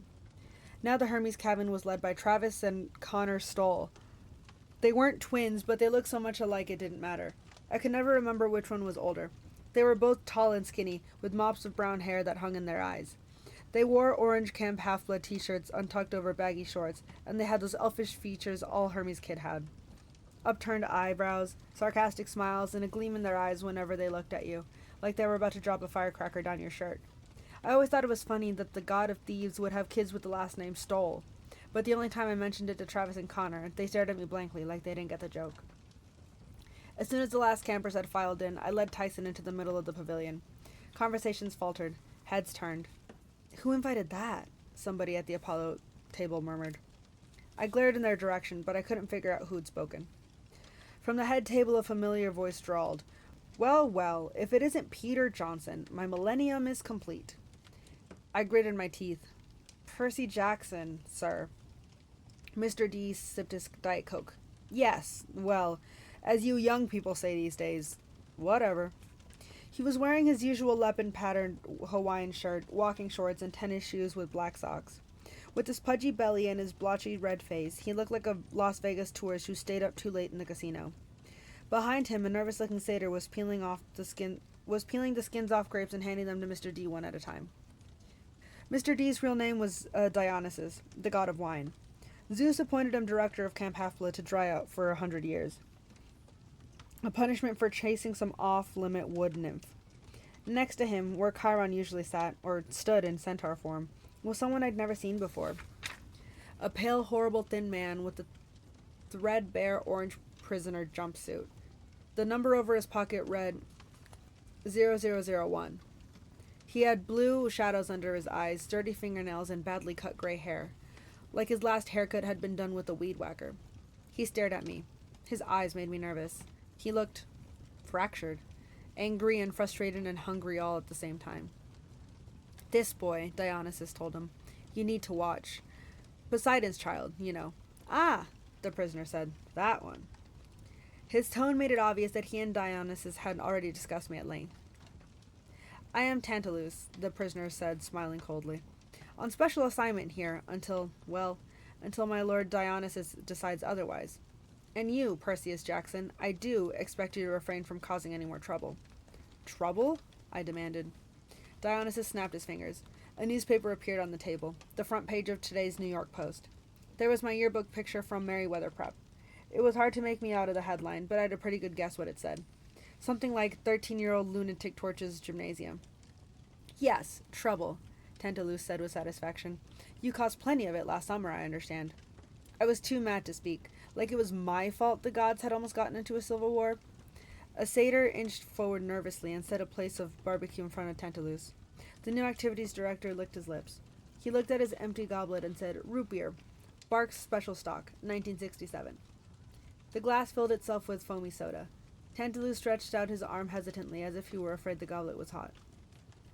"Go on then, old fellow," Dionysus said with a strange sparkle in his eye. "Perhaps now it will work." Tantalus grabbed for the glass, but it scooted away before he could touch it. A few drops of root beer spilled, and Tantalus tried to dab them up with his fingers, but the drops rolled away like quicksilver before he could touch them. He growled and turned towards the plate of barbecue. He picked up the fork and tried to stab a piece of brisket, but the plate skittered down the table and flew off the end straight into the coals of the brazier.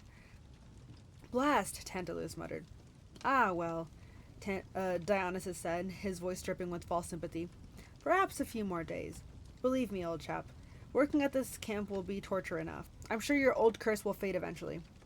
"Eventually," muttered Tantalus, staring at Dionysus' Diet Coke. "Do you have any idea how dry one's throat gets after 3,000 years?" "You're that spirit from the field of punishment," I said. "The one who stands in the lake with the fruit tree hanging over you, but you can't eat or drink." Tantalus sneered at me. "You're a real scholar, aren't you, boy?" "You must have done something really horrible when you were alive," I said, mildly impressed. "What was it?" Tantalus's eyes narrowed. Behind him, the satyrs were shaking their heads vigorously, trying to warn me. "I'll be watching you, Percy Jackson," Tantalus said. "I don't want any problems at my camp." "Your camp has problems already, sir." "Oh, go sit down, Johnson," Dionysus sighed. I believe that table over there is yours, the one where no one else ever wants to sit. My face was burning, but I knew better than to talk back. Dionysus was an overgrown brat, but he was an immortal, super powerful overgrown brat. I said, "Come on, Tyson." "Oh no," Tantalus said. "The monster stays here. We must decide what to do with it." "Him," I snapped. "His name is Tyson." The new activities director raised an eyebrow. "Tyson saved the camp," I insisted. "He pounded those bronze bulls, otherwise they would have burned down this whole place." "Yes," Tantalus sighed, "and what a pity that would have been." Dionysus snickered. "Leave us," Tantalus ordered, "while we decide this creature's fate." Tyson looked at me with fear in his one big eye, but I knew I couldn't disobey a direct order from the camp director. Not openly, anyway. "I'll be right over here, big guy," I promised. "Don't worry, we'll find you a good place to sleep tonight." Tyson nodded. "I believe you. You are my friend." Which made me feel a whole lot guiltier. Tyson. Can I just say, we're meeting so many people, and it makes me nervous. Some of these names I remember, I just don't remember their fates. Like, Tyson, I love. He's such a baby. The Stoll brothers, they're such cuties. We love chaos-causing twins. Or not twins, but brothers. They're practically twins. The dude from the Hephaestus cabin, we love people from the Hephaestus cabin. They're adorable.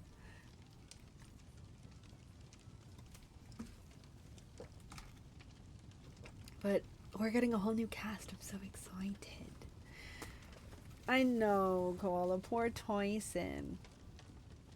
I was about to say his camp probably has better problems of it. No, literally. Like, I don't like that. I feel like Mr. D and Chiron were good balances for each other, because, like, Mr. D just doesn't want to be at camp at all, versus Chiron is like, this is my passion. I want to raise heroes. I want to help them try to survive as long as they can in the world, you know? Now that we have Tantalus, or however you say his name, I apologize, he's just as sarcastic and doesn't want to be there as much as Mr. D.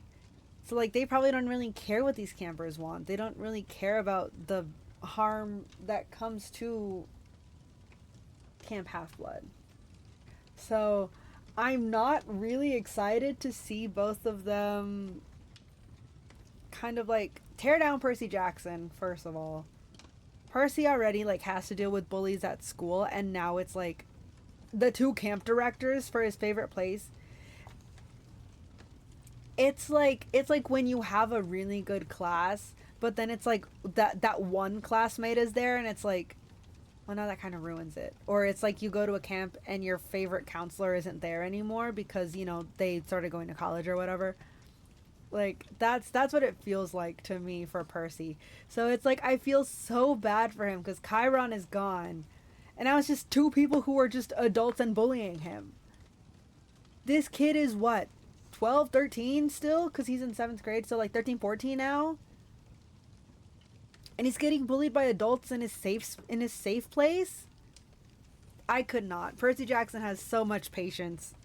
It's crazy. I trudged over to the Poseidon table and slumped onto the bench. A wood nymph brought me a plate of Olympian olive and pepperoni pizza, but I wasn't hungry. I'd been almost killed twice today. I'd managed to end my school year with a complete disaster. Camp Half-Blood was in serious trouble, and Chiron had told me not to do anything about it. I didn't feel very thankful, but I took my dinner, as it was customary, up to the bronze brazier and scraped part of it into the flames. "Poseidon," I murmured, "accept my offering. And send me some help while you're at it," I prayed silently. "Please?" The smoke from the burning pizza changed into something fragrant. The smell of a clean sea breeze with wildflowers mixed in, but I had no idea if that meant my father was really listening. I went back to my seat. I didn't think things could get much worse, but then Tantalus had one of the satyrs blow the conch horn to get our attention for announcement. "Yes, well," Tantalus said once the talking had died down. "Another fine meal, or so I'm told." As he spoke, he inched his hand towards his refilled dinner plate, as if maybe the food wouldn't notice what he was doing, but it did. It shot away down the table as soon as he got within 6 inches. And here on my first day of authority, he continued, I'd like to say what a pleasant form of punishment it is to be here. Over the course of the summer, I hope to interact with each and every one of you children. You all look good enough to eat. Okay. Dionysus clapped politely, leading to some half-hearted applause from the satyrs. Tyson was still standing at the head table looking uncomfortable, but every time he tried to scooch out of the limelight, Tantalus pulled him back in. And now, some changes. Tantalus gave the campers a crooked smile. We are reinstating the chariot races. Murmurs broke out at the tables. Excitement, fear, disbelief. Now I know, Tantalus continued, raising his voice, that these races were continued some years ago due to, technical problems. 3 deaths and 26 mutilations, someone at the Apollo table called. Yes, Tantalus said. But I know that you will all join me in welcoming the return of this camp tradition. Golden laurels will go to the winning charioteers each month. Teams may register in the morning. The first race will be held in 3 days' time. We will release you from most of your regular activities to prepare your chariots and choose your horses. Oh, and did I mention? The victorious team's cabins will have no chores for the month in which they win. An explosive, excited conversations. No KP for a whole month? No stable cleaning? Was he serious?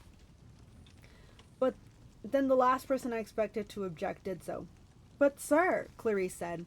She looked nervous, but she stood up to speak from the Ares table. Some of the campers snickered when they saw the "You Moo" girl sign on her back. What about patrol duty?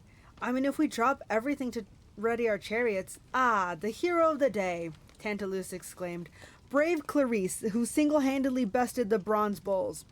Clarice blinked and blushed. I didn't... And modest, too, Tantalus grinned. Not to worry, my dear. This is a summer camp. We are here to enjoy ourselves, yes? But the tree... And now, Tantalus said, as several of Clarice's cabin mates pulled her back into her seat. Before we proceed to the campfire and sing-along, one slight housekeeping issue. Percy Jackson and Annabeth Chase had seen fit, for some reason, to bring this here. Tantalus waved a hand towards Tyson. Uneasy murmuring spread among the campers. A lot of sideways looks at me. I wanted to kill Tantalus. Now, of course, he said, Cyclops have a reputation for being bloodthirsty monsters with a very small brain capacity. Under normal circumstances, I would release this beast into the woods and have you hunted down with torches and pointed sticks. But who knows? Perhaps the Cyclops is not as horrible as most of its brethren. Until it proves worthy of destruction, we need a place to keep it. I've thought about the stables, but that will make the horses nervous. Hermes' cabin, possibly? Silence at the Hermes table. Travis and Connor Stoll developed a sudden interest in the tablecloth. I couldn't blame them. The Hermes cabin was always full to bursting. There was no way they could take in a 6'3" Cyclops. Come now, Tantalus chided.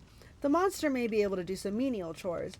Any suggestions as to where such a beast should be kennelled? Suddenly, everyone gasped. Tantalus scooted away from Tyson in surprise. All I wanted to do was stare in disbelief at the brilliant green light that was about to change my life. A dazzling holographic image that appeared above Tyson's head. With a sickening twist in my stomach, I remembered what Annabeth had said about Cyclopses. They're the children of nature spirits and gods. Well, one god in particular, usually. Swirling above Tyson was a glowing green trident, the same symbol that had appeared above me the day Poseidon had claimed me as his son. There was a moment of awed silence. Being claimed was a rare event. Some campers waited in vain for it their whole lives. When I'd been claimed by Poseidon last summer, everyone had reverently knelt. But now they followed Tantalus's lead, and Tantalus roared with laughter. Well, I think we know where to put the beast now. By the gods, I can see the family resemblance. Everyone laughed except Annabeth and a few of my other friends. Tyson didn't seem to notice. He was too mystified, trying to swat the golden trident that was now fading over his head. He was too innocent to understand how much they were making fun of him, how cruel people were, but I got it. I had a new cabin mate. I had a monster for a half-brother.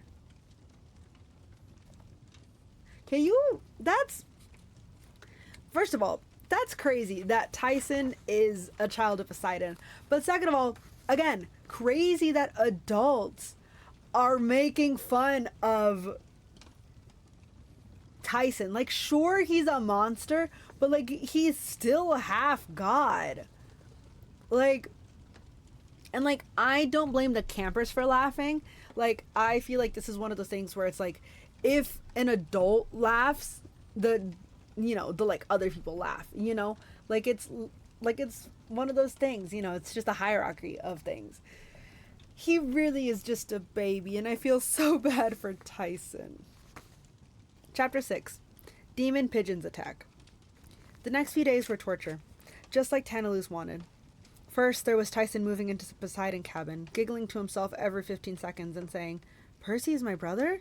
just like he'd won the lottery. "Oh, Tyson," I'd say, "it's not that simple." But there was no explaining it to him. He was in heaven. And me, as much as I liked the big guy, I couldn't help feeling embarrassed, ashamed. There, I said it. My father, the all-powerful Poseidon, had gotten moony-eyed for some nature spirit, and Tyson had been the result. I mean, I'd read the myths about Cyclops. I even remember that they were often Poseidon's children, but I'd never really processed that this made them my family. Until I had Tyson living with me in the next bunk.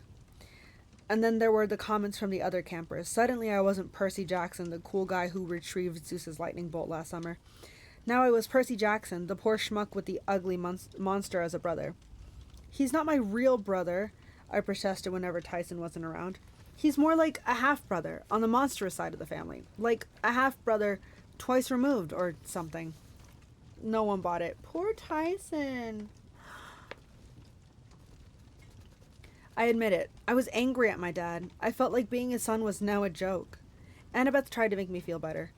She suggested we team up for the chariot race to take our minds off of our problems. Don't get me wrong, we both hated Tantalus and we were both worried sick about camp, but we didn't know what to do about it. Until we could come up with some brilliant plan to save Thalia's tree, we figured we might as well go along with the races. After all, Annabeth's mom, Athena, had invented the chariot, and my dad had created horses. Together we would own that track. One morning, Annabeth and I were sitting by the canoe lake sketching chariot designs when some jokers from Aphrodite's cabin walked by and asked me if I needed to borrow some eyeliner for my eye. Oh, sorry, eyes. As they walked away laughing, Annabeth grumbled, "Just ignore them, Percy. It isn't your fault you have a monster for a brother." "He's not my brother," I snapped, "and he's not a monster either." Annabeth raised her eyebrows. "Hey, don't get mad at me, and technically he is a monster." "Well, you gave him permission to enter camp, because it was the only way to save your life. I mean, I'm sorry, Percy. I didn't expect Poseidon to claim him. Cyclops are the most deceitful, treacherous..." "He is not. What if he got against Cyclops anyway?" Annabeth's ears turned pink. I got the feeling there was something she wasn't telling me. Something bad. "Just forget it," she said. "Not the axle for this chariot." "You're treating him like he's this horrible thing," I said. "He saved my life." Annabeth threw down her pencil and stood. "Then maybe you should design a chariot with him." "Maybe I should. Fine, fine." She stormed off and left me feeling even worse than before. The next couple of days, I tried to keep my mind off the problems. Selena Beauregard, one of the nicer girls from Aphrodite's cabin, gave me my first riding lesson on a Pegasus. She explained that there was only one immortal winged horse named Pegasus, who still wandered free somewhere in the skies. But over the eons, he sired a lot of children. None quite so fast or heroic, but all named after the first and greatest. Being the son of the sea god, I never liked going into the air. My dad had this rivalry with Zeus, so I tried to stay out of the Lord of the Skies domain as long as possible. As much as possible. But riding a winged horse felt different. It didn't make me nearly as nervous as being in an airplane. Maybe that was because my dad had created horses out of sea foam, so the Pegasi were sort of neutral territory. I could understand their thoughts. I wasn't surprised when my Pegasus went galloping over treetops or chased a flock of seagulls into a cloud. The problem was that Tyson wanted to ride the chicken ponies too, but the Pegasi got skittish whenever he approached. I told them telepathically that Tyson wouldn't hurt them, but they didn't seem to believe me. That only made Tyson cry. The only person at camp who had no problems with Tyson was Beckendorf from the Hephaestus cabin. The blacksmith god had always worked with Cyclops in his forges, so Beckendorf took Tyson down to the armory to teach him metalworking. He said he'd have Tyson crafting magical items like a master in no time. After lunch, I worked out in the arena with Apollo's cabin. Swordplay had always been my strength. People said I was better at it than any camper in the last 100 years, except maybe Luke. People always compared me to Luke. I thrashed the Apollo guys easily. I should have been testing myself against the Ares and Athena cabins, since they had the best sword fighters, but I didn't get along well with Clarice and her siblings, and after my argument with Annabeth, I just didn't want to see her. I went to archery class, even though I was terrible at it. and it wasn't the same without Chiron teaching it. In arts and crafts, I'm starting a marble bust of Poseidon, but it started looking like Sylvester Stallone, so I ditched it. I scaled the climbing wall in full lava and earthquake mode, and in the evenings I did border patrol. Even though Tantalus had insisted we forget trying to protect the camp, some of the campers had quietly kept it up, working out a schedule during our free time. I sat at the top of Half-Blood Hill and watched the dryads come and go, singing to the dying pine tree. Satyrs brought their reed pipes and played nature magic songs, and for a while the pine needles seemed to get fuller. The flowers on the hill smelled a little sweeter, and the grass looked greener. But as soon as the music stopped, the sickness crept back into the air. The whole hill seemed to be infected, dying from that poison that had stuck into the tree's roots. The longer I sat there, the angrier I got. Luke had done this. I remembered his sly smile, the dragon claw scar across his face. He'd pretended to be my friend, and the whole time he'd been Kronos' #1 servant. I opened the palm of my hand. The scar Luke had given me last summer was fading, but I could still see it. A white asterisk-shaped wound where his pit scorpion had stung me. I thought about what Luke had told me right before he tried to kill me. Goodbye, Percy. There is a new golden age coming, and you won't be a part of it. At night, I had more dreams of Grover. Sometimes, I just heard snatches of his voice. Once, I heard him say, "It's here!" Another time, "He likes sheep." I thought about telling Annabeth about my dreams, but I felt stupid. I mean, he likes sheep? She would have thought I was crazy. The night before the race, Tyson and I finished our chariot. It was wicked cool. Tyson had made the metal parts in the armory's forges. I'd sanded the wood and put the carriage together. It was blue and white, with wave designs on the side and a trident painted on the front. After all that work, it only seemed fair that Tyson would ride shotgun with me, even though I knew the horses wouldn't like it and Tyson's extra weight would slow us down.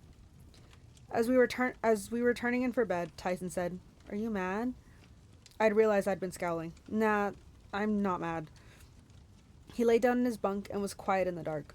His body was way too long for his bed. When he pulled up the covers, his feet stuck out the bottom. "I am a monster."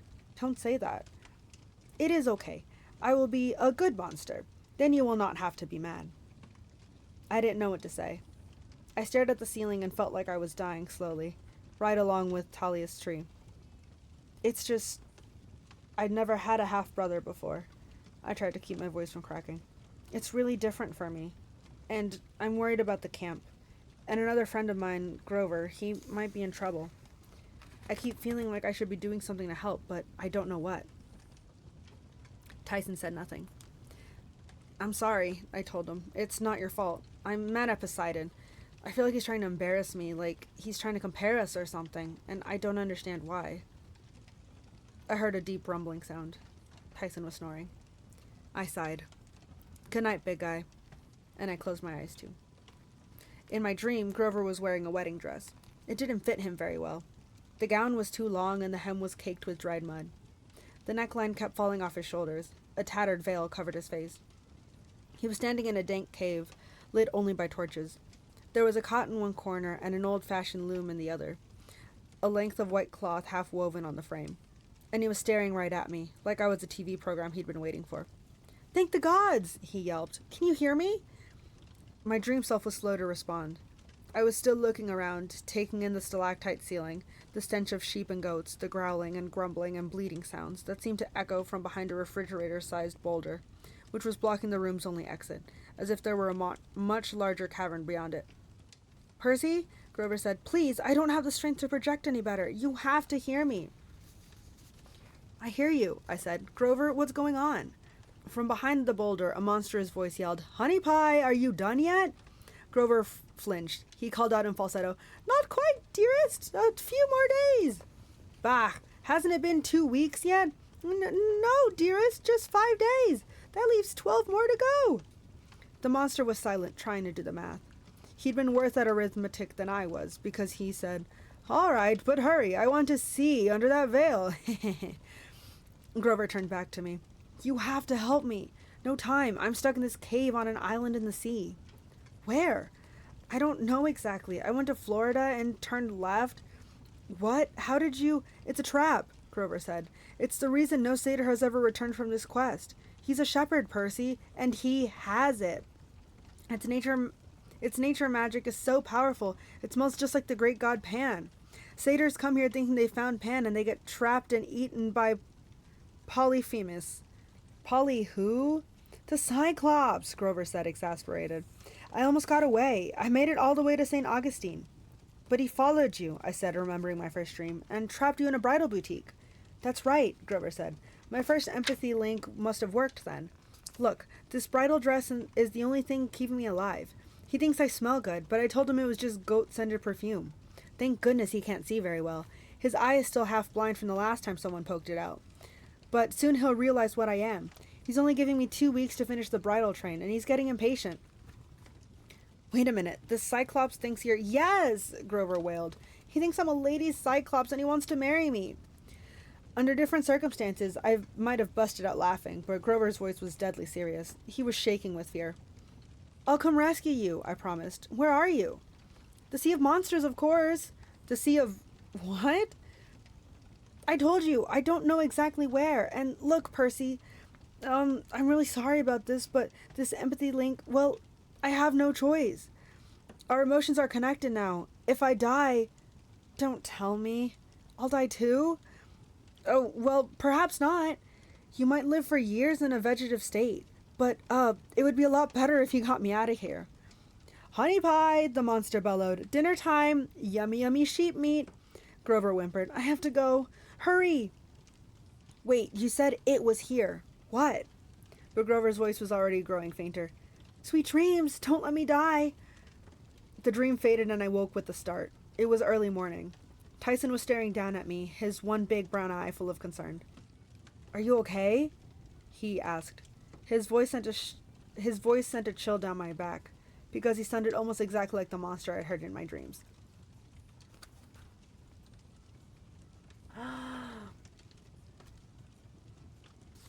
The morning of the race was hot and humid. Fog lay low on the ground like sauna steam. Millions of birds were roosting in the trees. Fat gray and white pigeons, except they didn't coo like regular pigeons. They made this annoying metallic screeching sound that reminded me of submarine radar. The racetrack had been built in a grassy field between the archery range and the woods. Hephaestus's cabin had used the bronze bulls, which were completely tame since they had had their heads smashed in, to plow an oval track in a matter of minutes. There were rows of stone steps for the spectators, Tantalus, the satyrs, a few dryads, and all the campers who weren't participating. Mr. D didn't show. He never got up before 10 o'clock. Right, Tantalus announced as the teams began to assemble. A naiad brought him a big platter of pastries, and as Tantalus spoke, his right hand chased a chocolate eclair across the judge's table. You all know the rules. A quarter-mile track, twice around to win. 2 horses per chariot. Each team will consist of a driver and a fighter. Weapons are allowed. Dirty tricks are expected, but try not to kill anybody. Tantalus smiled at us like we were all naughty children. Any killing will result in harsh punishment. No s'mores at a campfire for a week. Now ready your chariots. No s'mores for a week for killing someone is kind of crazy. Are these demigods so desperate for s'mores? What? Wild. Beckendorf led the Hephaestus team onto the track. They had a sweet ride made of bronze and iron, even the horses, which were magical automatons like the Colchis bulls. I had no doubt that their chariot had all kinds of mechanical traps and more fancy options than a fully loaded Maserati. The Ares chariot was blood red, and pulled by 2 grisly horse skeletons. Clarice climbed aboard with a batch of javelins, spiked balls, caltrops, and a bunch of other nasty toys. Apollo's chariot was trim and graceful and completely gold, pulled by 2 beautiful palominos. Their fighter was armed with a bow, though he had promised not to shoot regular pointed arrows at the opposing drivers.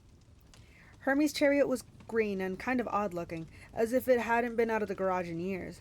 It didn't look like anything special, but it was manned by the Stoll brothers, and I shuddered to think what dirty tricks they'd schemed up. That left 2 chariots, one driven by Annabeth and the other by me. Before the race began, I tried to approach Annabeth and tell her about my dream. She perked up when I mentioned Grover, but when I told her what he'd said, she seemed to get distant again, suspicious. You're trying to distract me, she decided. What? No, I'm not. Oh, right, like Grover would just happen to stumble across the one thing that would save camp? What do you mean? She rolled her eyes. Come back to your chariot, Percy. I'm not making this up. He's in trouble, Annabeth. She hesitated. I could tell she was trying to decide whether or not to trust me. Despite our occasional fights, we'd been through a lot together, and I knew she would never want anything bad to happen to Grover. Percy, an empathy link is so hard to do. I mean, it's more likely you really were dreaming. The Oracle, I said. We could consult the Oracle. Annabeth frowned. Last summer, before my quest, I'd visited the strange spirit that lived in the big house attic, and it had given me a prophecy that came true in ways I'd never expected. The experience had freaked me out for months. Annabeth knew I'd never suggest going back there if I wasn't completely serious. But before she could answer, the conch horn sounded. Charioteers, Tantalus called. To your mark. We'll talk later, Annabeth told me, after I win. As I was walking back to my own chariot, I noticed how many more pigeons were in the trees now, screeching like crazy, making the whole forest rustle. No one else seemed to be paying them much attention, but they made me nervous. Their beaks glinted strangely. Their eyes seemed shinier than regular birds. Tyson was having trouble getting our horses under control. I had to talk to them a long time before they would settle down. He's a monster, Lord, they complained to me. He's a son of Poseidon, I told them, just like me.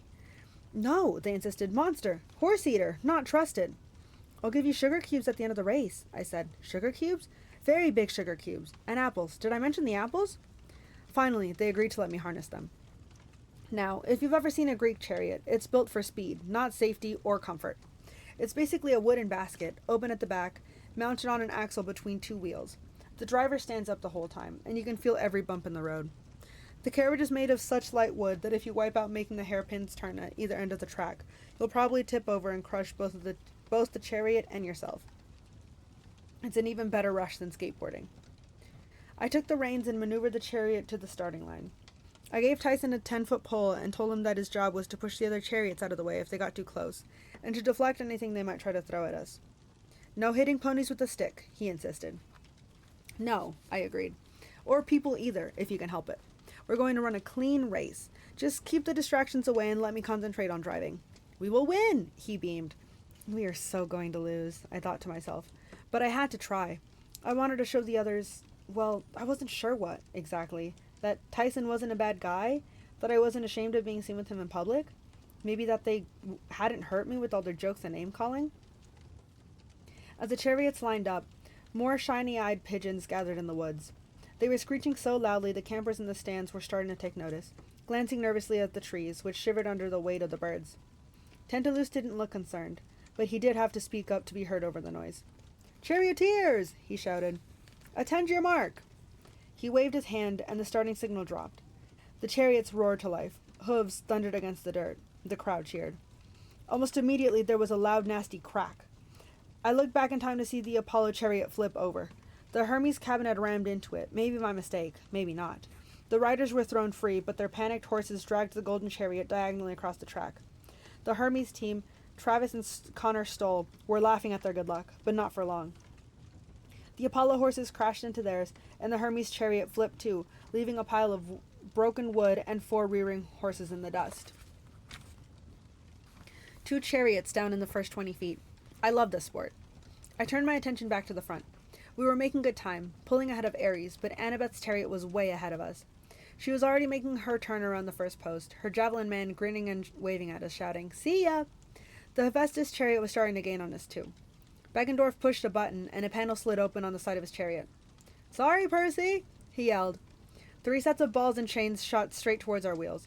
They would have wrecked us completely if Tyson hadn't whacked them aside with a quick swipe of his pole. He gave the Hephaestus chariot a good shove and sent them skittering sideways while we pulled ahead. Nice work, Tyson, I yelled. Birds, he cried. What? We were whipping along so fast it was hard to hear or see anything, but Tyson pointed towards the woods, and I saw what he was worried about.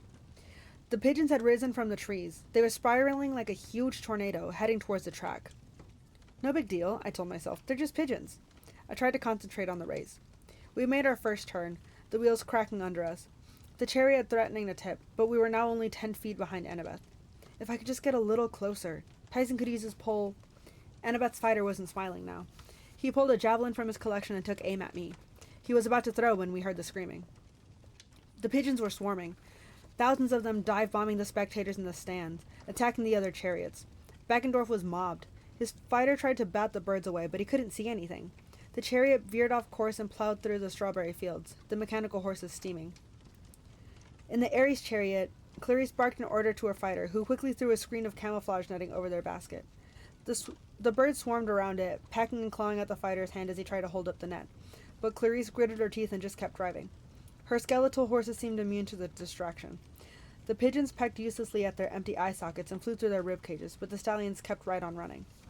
The spectators weren't so lucky.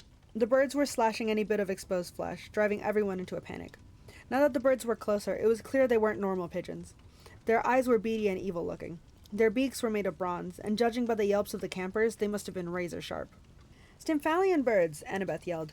She slowed down and pulled her chariot alongside mine. "They'll strip everyone to bones if we don't drive them away." "Tyson," I said, "we're turning around." "Going the wrong way?" he asked. "Always," I grumbled, but I steered the chariot towards the stands. Annabeth rode right next to me. She shouted, "Heroes, to arms!" But I wasn't sure anyone could hear her over the screeching of the birds and the general chaos. I held my reins in one hand and managed to draw a riptide as a wave of birds dived at my face, their metal beaks snapping. I slashed them out of the air, and they exploded into dust and feathers, but there were still millions of them left. One nailed me in the back end, and I almost jumped straight out of the chariot. Annabeth wasn't having much better luck. The closer we got to the stands, the thicker the clouds of birds became. Some of the spectators were trying to fight back. The Athena cabins were calling for shields. The archers from Apollo's cabin brought out their bows and arrows, ready to slay the menace, but with so many campers mixed in with the birds, it wasn't safe to shoot. "Too many!" I yelled to Annabeth. "How do you get rid of them?" She stabbed at a pigeon with her knife. "Hercules used noise, brass bells. He scared them away with the most horrible sound he could." Her eyes got wide. "Percy! Chiron's collection!" I understood instantly. "You think it'll work?" She handed her fighter the reins and leapt from her chariot into mine like it was the easiest thing in the world. "To the big house! It's our only chance!" Clarice has just pulled across the finish line, completely unopposed, and seemed to notice for the first time how serious the bird problem was. When she saw us driving away, she yelled, "You're running? The fight is here, cowards!" She drew her sword and charged for the stands. I urged our horses into a gallop.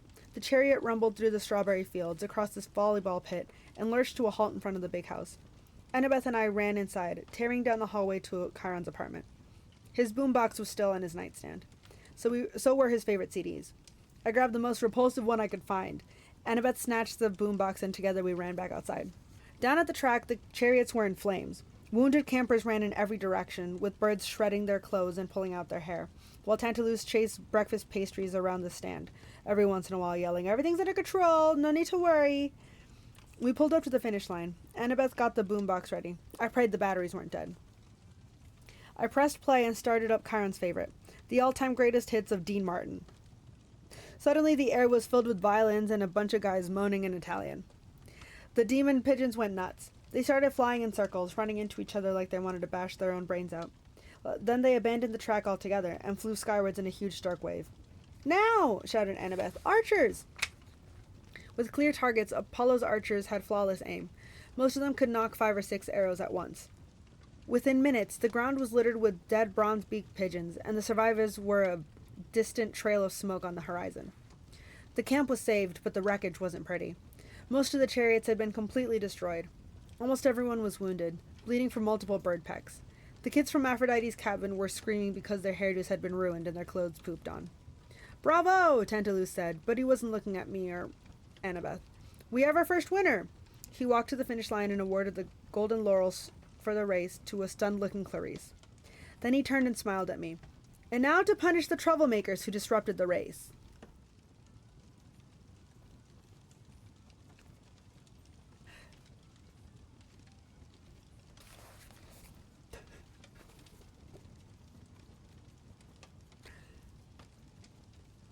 Dude, I don't like Tantalus at all.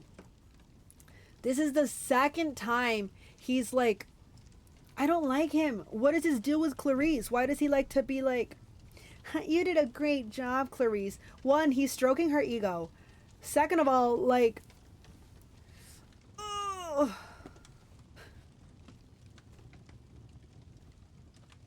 I feel like Tantalus is going to be the character to get me to close my book. Annoyed. Like, I feel like I'm just constantly going to be like, because he is so annoying. I don't like him. But with that, that is chapter 6. That is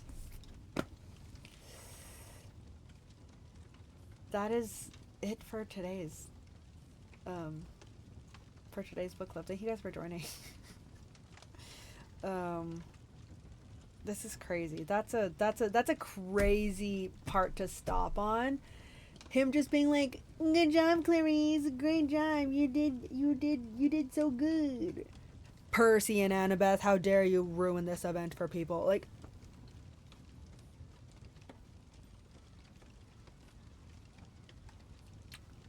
also, Tantalus was in... Wasn't he in the underworld? How do we not know that he's not the... Like, okay, I know Mr. D is paying for his crime as well, but I don't think he ever got sent to the underworld.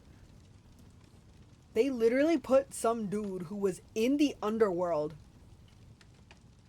in charge of children. Literally the children of gods. Wasn't that poison only from something in the underworld? Why does he have an affinity for Clarice? Like, I don't know. So many questions. I'm sure they will be answered soon, but like, this is crazy. Do you know who his dad is? Who, Tantalus's dad? No, I don't. That's probably a spoiler, so I won't ask.